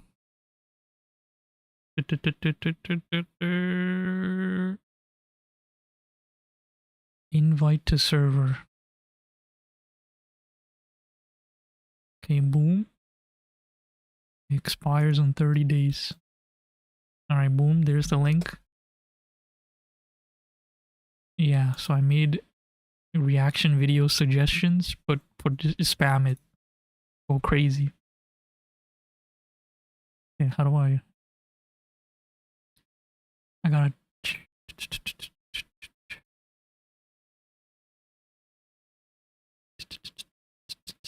send message and then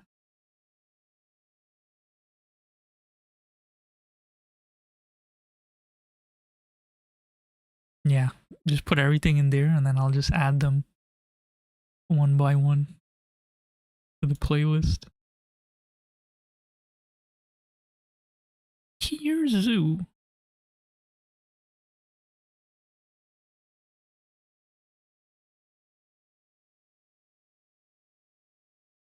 I just have to make sure. Allow apps and members of add to their account. Turn that off.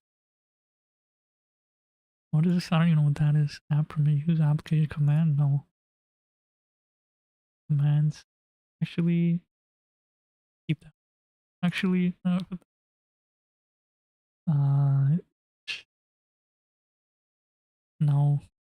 No. Yes. In messages.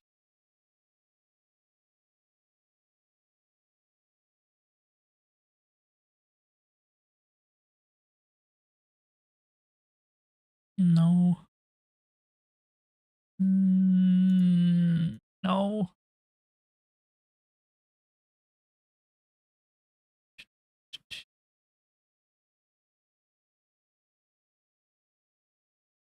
Save.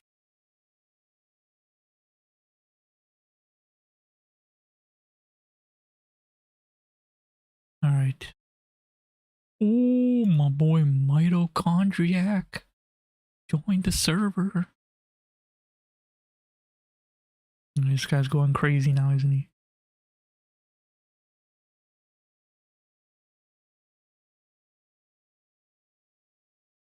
Okay, boom, that's one.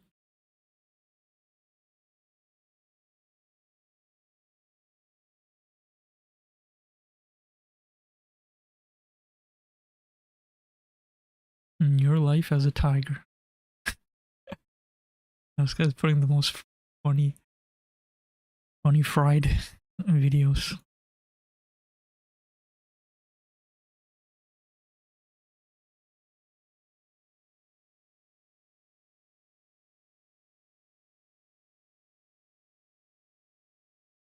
Okay, what do you got? History of life on Earth. Did I watch? No. Well, that's a series. Oh yeah, you're giving me all the content. This guy's gonna give me all the content for like 5 months.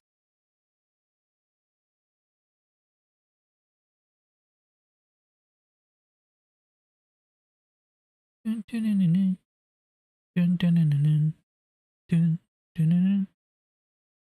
these people use like basic thumbnails.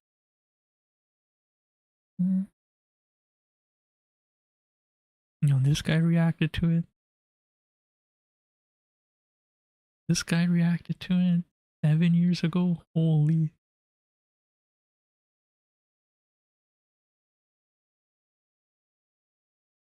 I don't know what would you say in these reactions?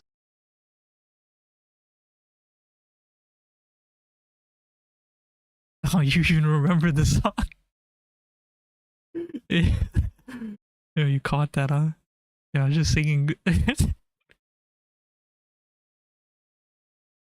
Oh, Curtis, yeah, that guy.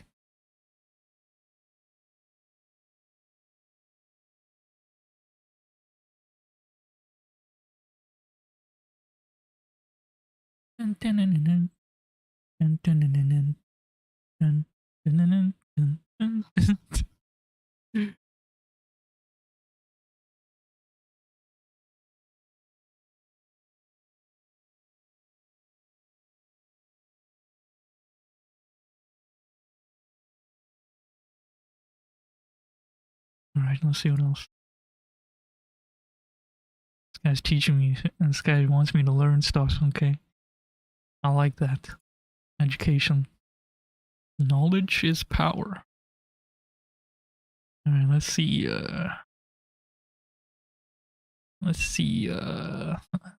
people, now you're gonna see my feed.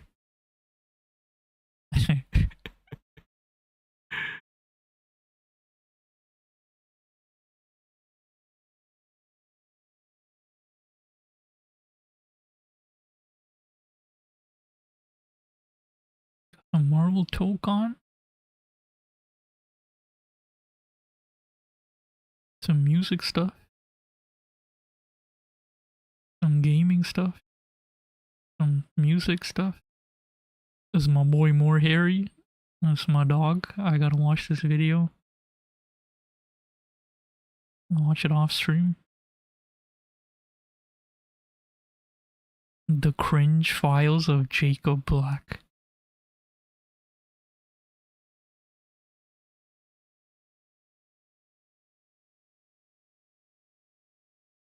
Alex Bale conspiracy.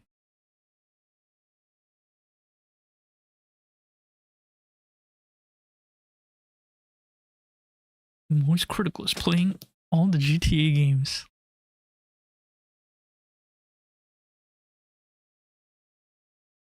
I feel like so many people are gonna do that once like GTA gets closer. Nah, I don't want to do that because I don't like the games. I mean, I'm not gonna play all of them. I play like San Andreas.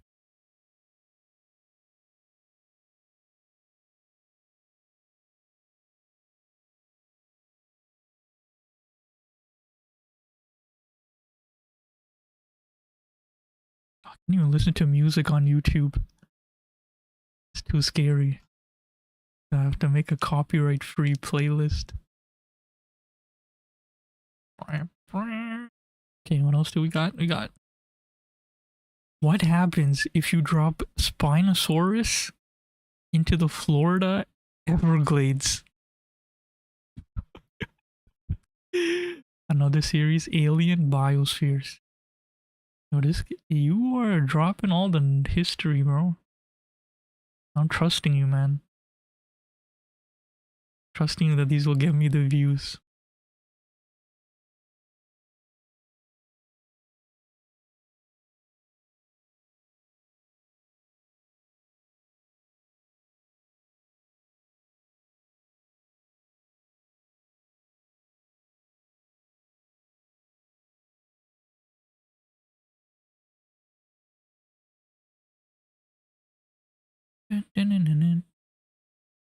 Elmo is angry. Film theory.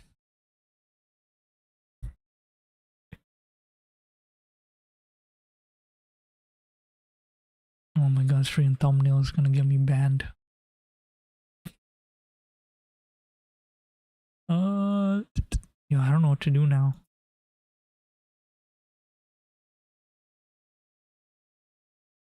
You did say we can recommend anything. You right, man. You right. Okay.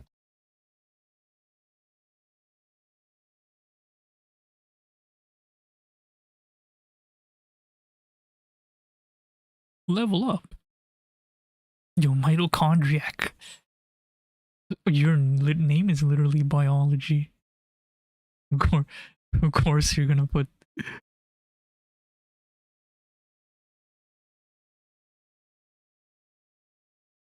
The B movie lied to you.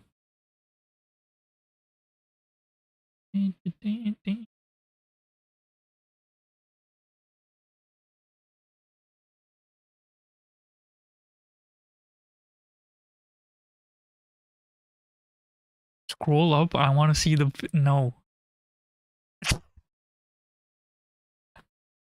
Yo, this guy on the freaky time, huh?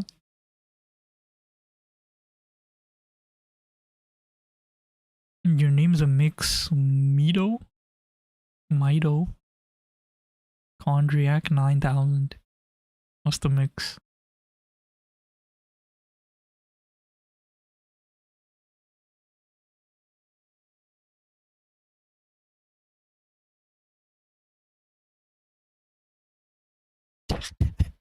There, you saw it? It's gone.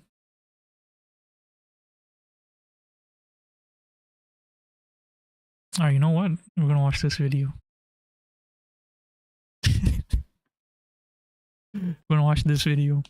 I am the unluckiest Pokemon battler of all time.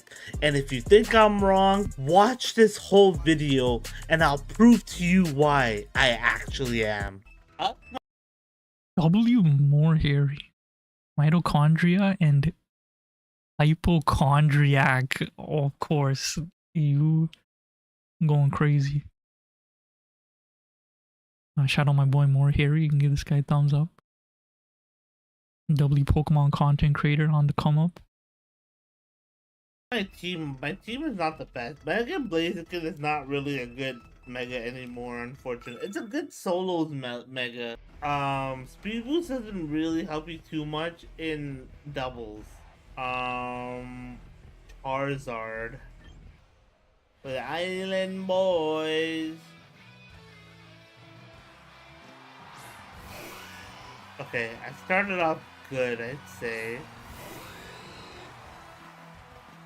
I'm wondering if I should save the Mega Knight. Yeah, I'm gonna save the Mega Knight actually. Is that a bad call? That might be a bad call. But you know, you only live once. I should have protected either way. But it's okay. What would I have done? What would I have done there? Because now he gave you boost. He basically boosted your fire move. But then the Whimsicott probably has Focus Sash.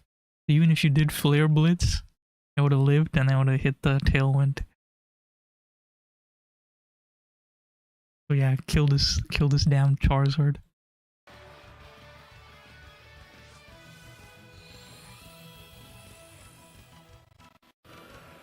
Okay, boom, tailwind. Oh, you went first. Hey, but that means we're faster. We're not, huh? Yeah, you were running focus sash too. Oh, you're done for now? Okay, let me see. Oh, odd one's out.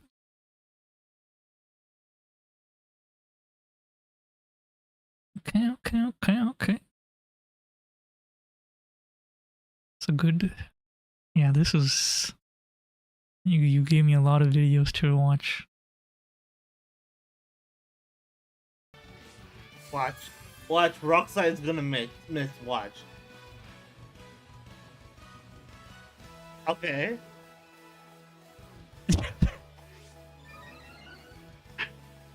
He's gonna protect now. Nah, both missing is crazy. That Charizard is 100% protecting. That Charizard is 100% protecting. So I wanted to save.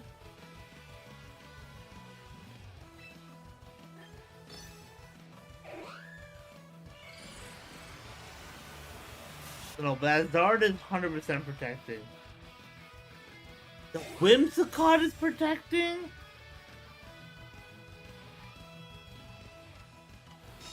KW Encore? I was not expecting that at all. Yep, you're dead. I was not expecting that play at all. It was What? kinda But dead. now, okay. Yeah, if you freaking Mega Rock Slided, that would have been GG. What a weird play.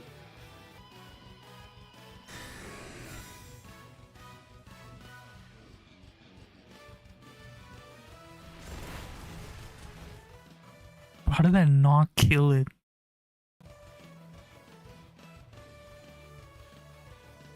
Bro, what's the calc on that, bro? How did that not kill?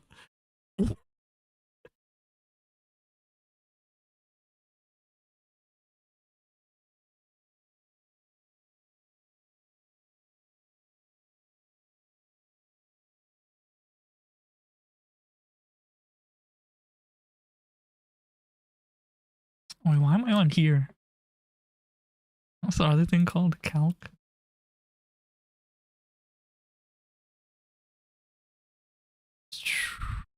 Wait, does he even have the calc for... I don't think it does.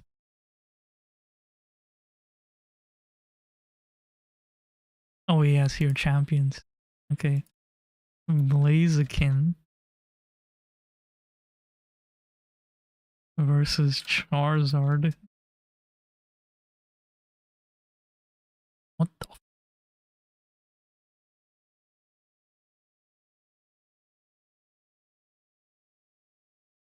What's my favorite Pokemon? A good question. A very nice question. The Tyranitar. I'll show you.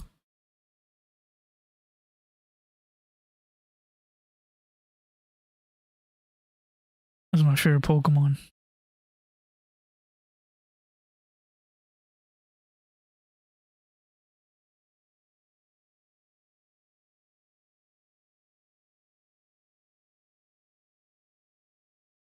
Okay, oh, you know what?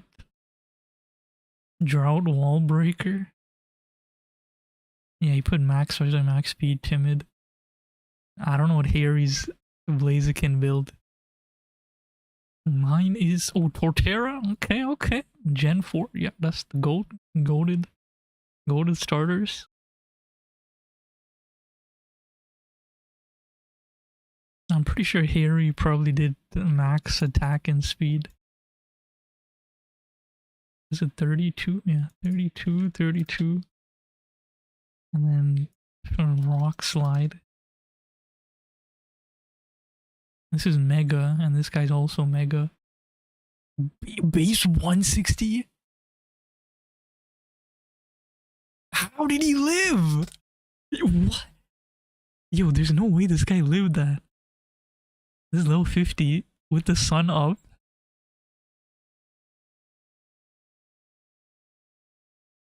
Oh yeah, split.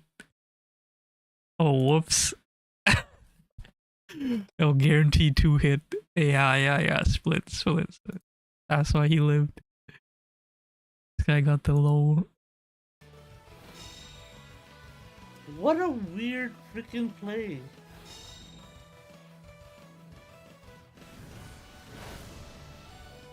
Moonblast, right?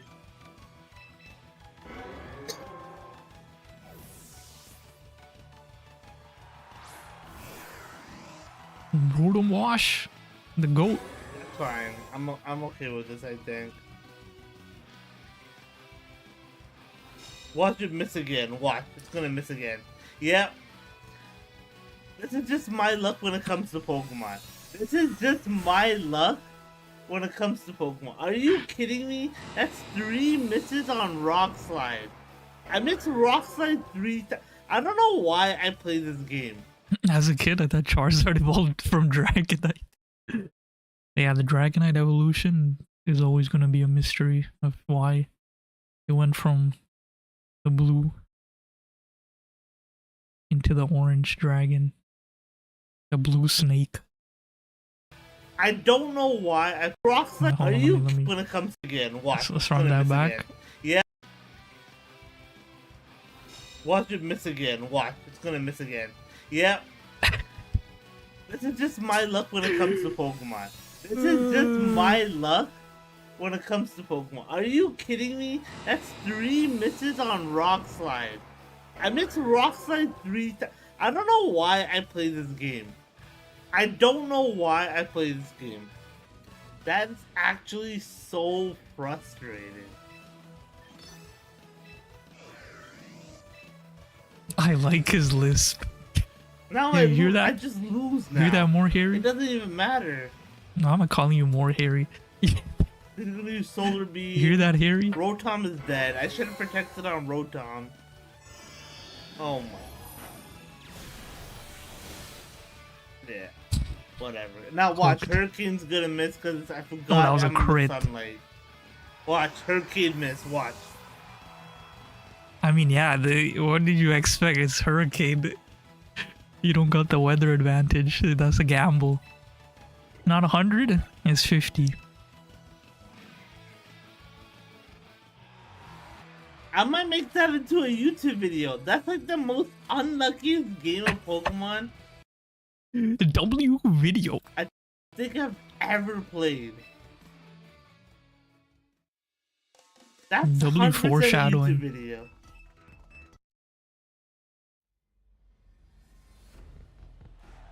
Yippee! It's okay. Nah. I don't even know if I want to get into Master Ball. Ultra Ball's already. Oh, I already know what to do with this setup. I know what to do with this setup. He's gonna start off with Swampert and Pelipper. I bring Dragonite just in case if things don't work out. But then I bring back the Legion for backup. Yes, I predict this is right. Unless he goes Protect.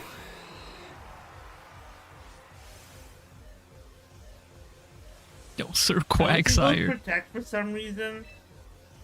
This should be free cheese right here. Yo, Zig, you're all good, bro. Thank you so much for joining. I appreciate that. Don't Protect. Yes, he didn't protect. Goodbye. He didn't protect. Dork! Yo, his name is Sir Quagsire. What? His name is Sir Quagsire. How did I just realize that? Quaggo. Shout out Quaggo. Sunny Day. Dream Sniper.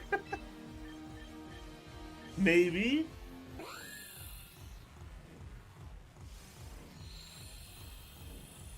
What the hell? Okay, that's fine. I'm okay with that. That's crazy that landed. Look at all these dragon boys.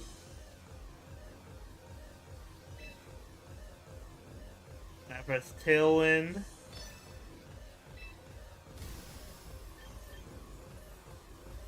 No, Mega don't D-Knight? Mega Evolve yet.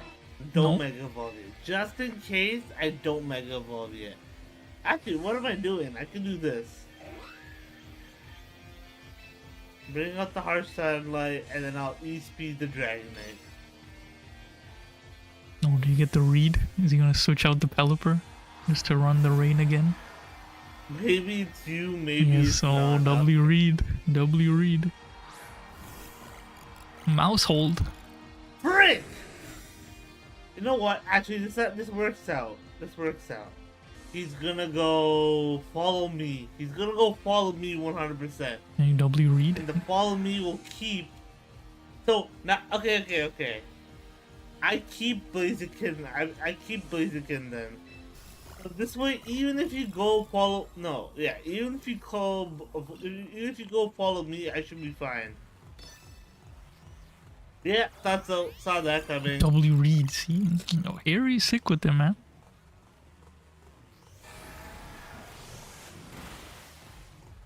You double team the mouse hold. Drop a Draco. I keep my. Drop the I keep my Draco. multi-scale. That's what I wanted. I wanted to keep my multi-scale. Oh. Oh, he dropped a Draco on you, White Herb. Oh, this guy was prepared with the White Bring Herb. back Drizzle? Perfect. Bring back the Drizzle. Bring back the Drizzle. You stupid bird. Now this is gonna do damage no matter what. So I just click on the Dragonite. And then I click on the Dragonite. Boom. Wave crash. Bam. Oh, I can't even see the health bar, man. Has cameras in the way. Don't confuse me. Okay, that's fine. That's fine. I broke. Tailwind setup? Tailwind. What are you gonna do? Okay. What are you gonna do? So I have two options here. I either set up Sunny Day. No, I don't set up. I didn't realize that. I set up Tailwind because Sunny Day doesn't matter. Yeah, I set up Tailwind because Sunny Day doesn't matter. Yeah. Yeah.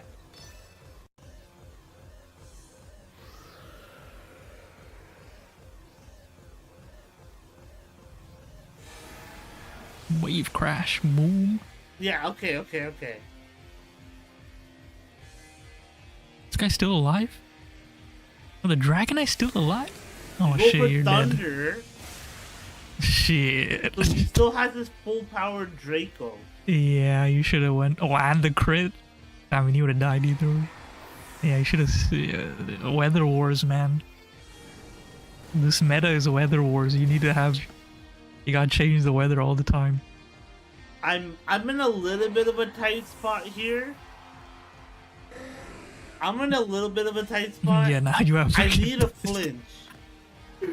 Oh my god! And then this guy's in the back. Wait. Let's see something.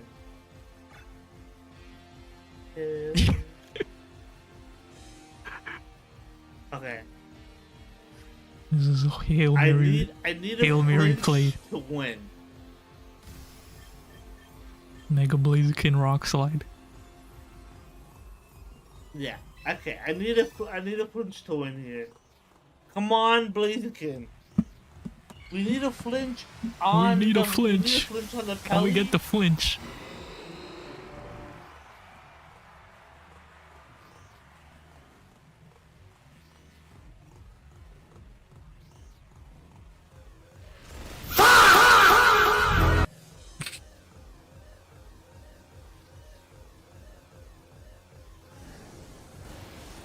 How is this Dragonite still alive? Didn't you hit it like...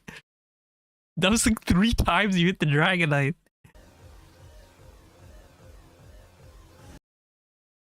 know I could have played that better, but come on, man.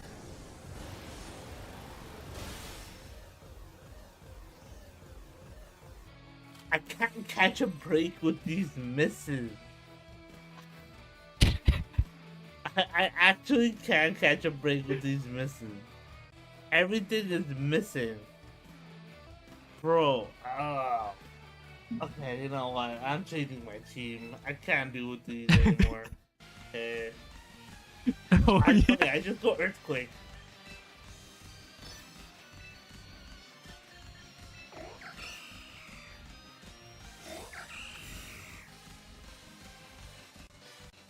Yo, Belly Bolt is mad underrated. You gotta know the tech. The Belly Bolt tech is pretty nice. And it was a crit. Oh my god! Oh yeah. Oh yeah.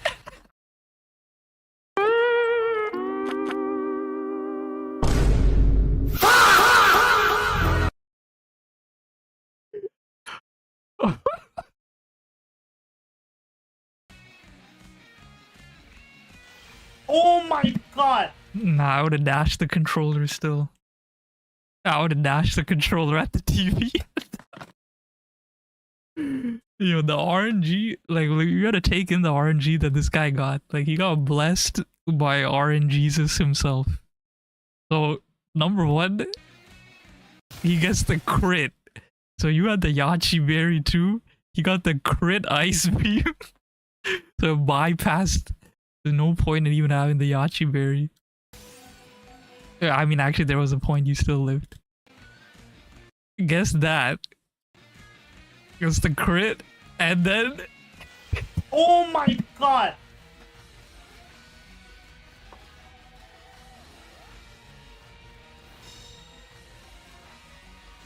No, you should have threw your chair. Yeah, actually, there would have been a sick clip.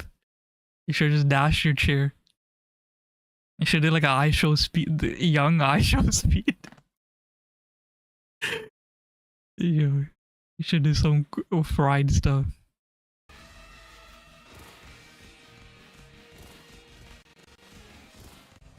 You should have. Yeah, that's how it ended.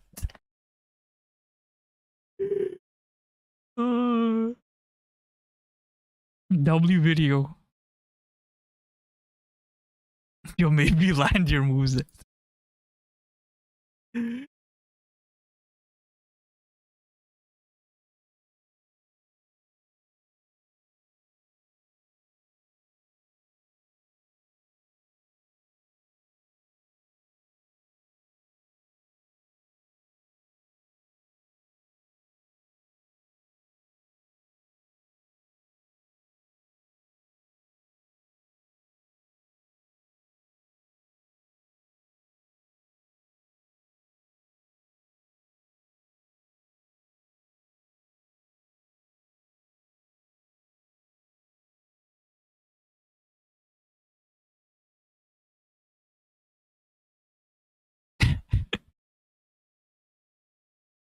What other videos can we watch? I ranked. Oh, yo, should I do this right now? I did one like a few years back. What is this called again?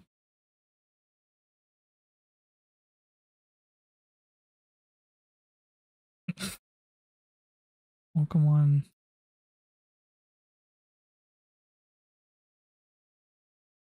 Favorite chart? Ultimate favorite Pokemon. Oh, there it is. Ah, shit. Markiplier, he threw his chair? Yeah. Yeah, here he should have threw his chair. He should have jumped. He should do like an iShow speed and like jumped at the camera. Like a FNAF jump scare. Standard. The hell does this mean? Silly? Gen 1. I already know.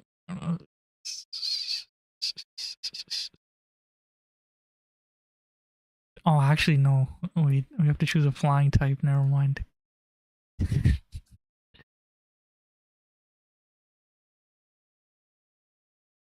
Let's put the goat. The goat. Fire type. I'm gonna choose a mainstream option. I'm gonna choose the uncrowned king. Holy water types. You gotta put this guy there. A grass type. Guy's nice design. Okay. Okay. Yeah, put the bird. Yeah. Lapras, nice pick. Machamp, yeah. Poison.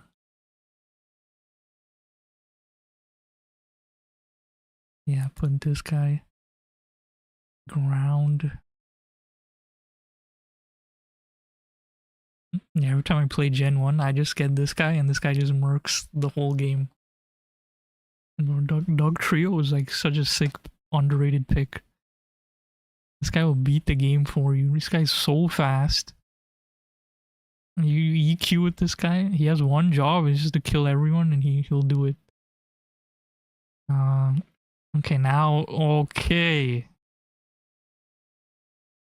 Oh, I chose, shoot, Gyarados. That is literally a generational pick in any playthrough. Oh, I choose my boy Pidgeot, Psychic. Army the goat. A bug.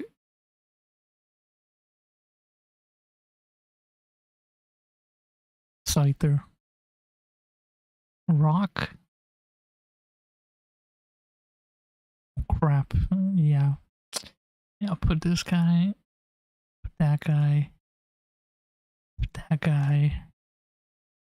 Yeah, Missing No, of course. Yeah, that's the best Pokemon in the game. Oh, they actually... It's a goat.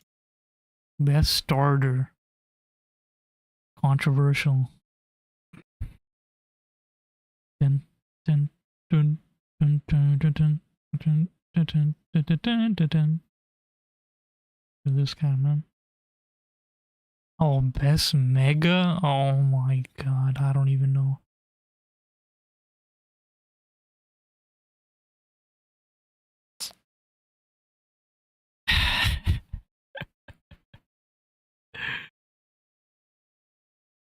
The Big Chungus?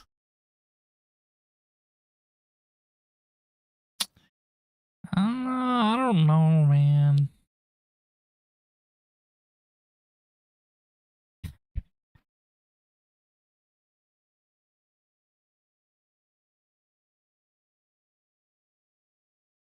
There's a lot of good ones. Yo, Big Chungus? Okay. Big Chungus. You gotta choose the goat. Ding, ding, ding. Or... You know what, I have to choose this because... I'll show you why. If I can get it.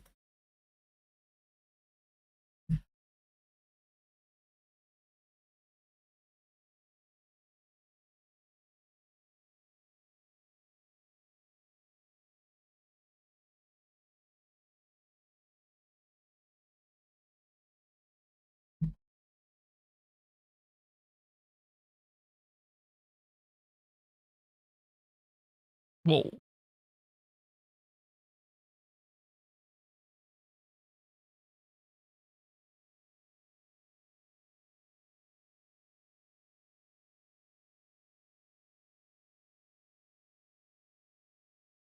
Got a little Mew. Bro, I won this at a crane machine. I'm so happy.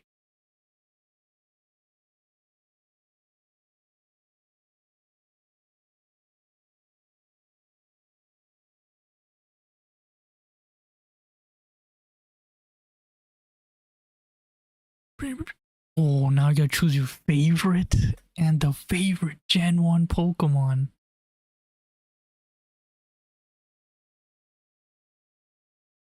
Yeah. Actually, okay, no, I didn't win it at the crane machine. But it was like... I mean, I had a lot of tickets. And then this was like the main thing. Yeah, the crane machine in Canada is like, bro, they have like doo-doo stuff in the crane machine. I'm not gonna lie. So you just grind. You go there, you grind all the doo-doo stuff in the crane machine, and then you get tickets for like how good the machine. Like certain machines give you more tickets. So you gotta like farm. And then when you farm enough tickets, then you get the good stuff that's like on the shelf. And the Mew was on the shelf, and I was like, yo, I had to get the Mew.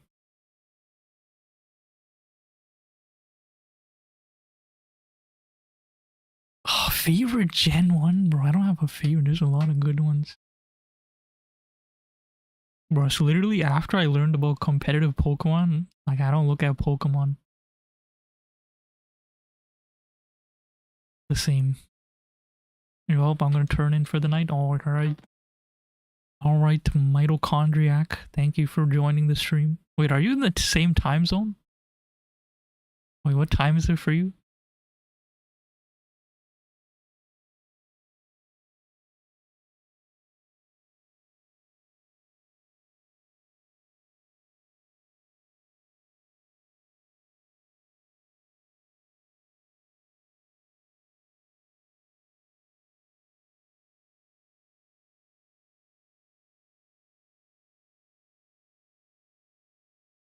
I'll be already left.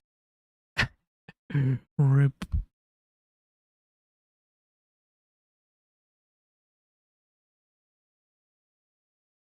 Did you leave?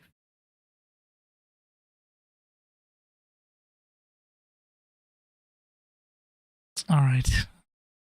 I don't think anyone's in here now. I don't know who to pick. You know, I'll come back to that later. Oh, now I don't want to do this anymore. Because no one's here. Best normal type in Gen 2.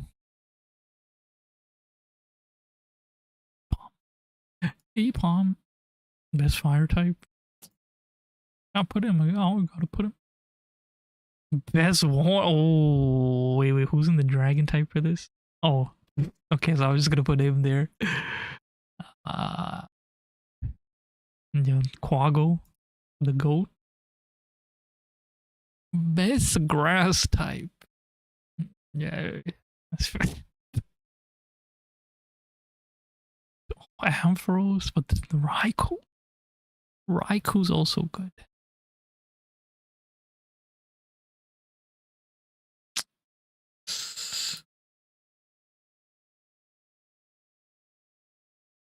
Sneasel. Yeah, Heracross. Crobat.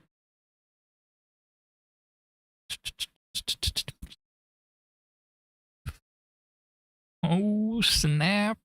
Snap. I put him as poison, so. You know, it's an underrated pick. I used him in my playthrough when I was like a kid. Oh my days. Yeah, unknown, yeah. Unknown. Best psychic type. Do we have to put this?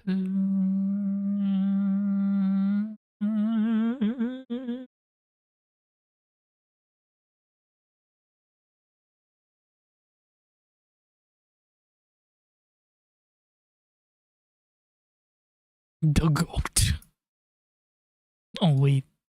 Actually, no, that's fine, yeah. That's automatic pick. That's a dark type. Caesar? Oh, I put him for bug.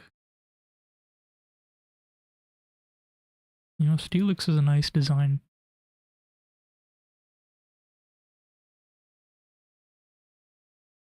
Best starter. Damn. Oh, best design. I would say Mega Ampharos.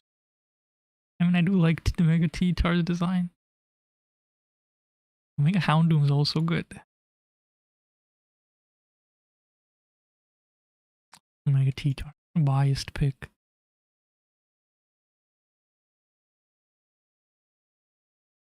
I'll see. I genuinely liked the dogs more than the legendaries. The legendary dogs. I'm going Raikou. Alright. I'm gonna continue this another time. I don't care.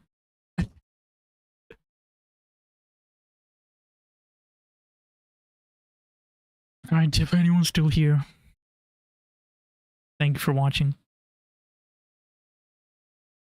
I will see y'all hopefully tomorrow, maybe.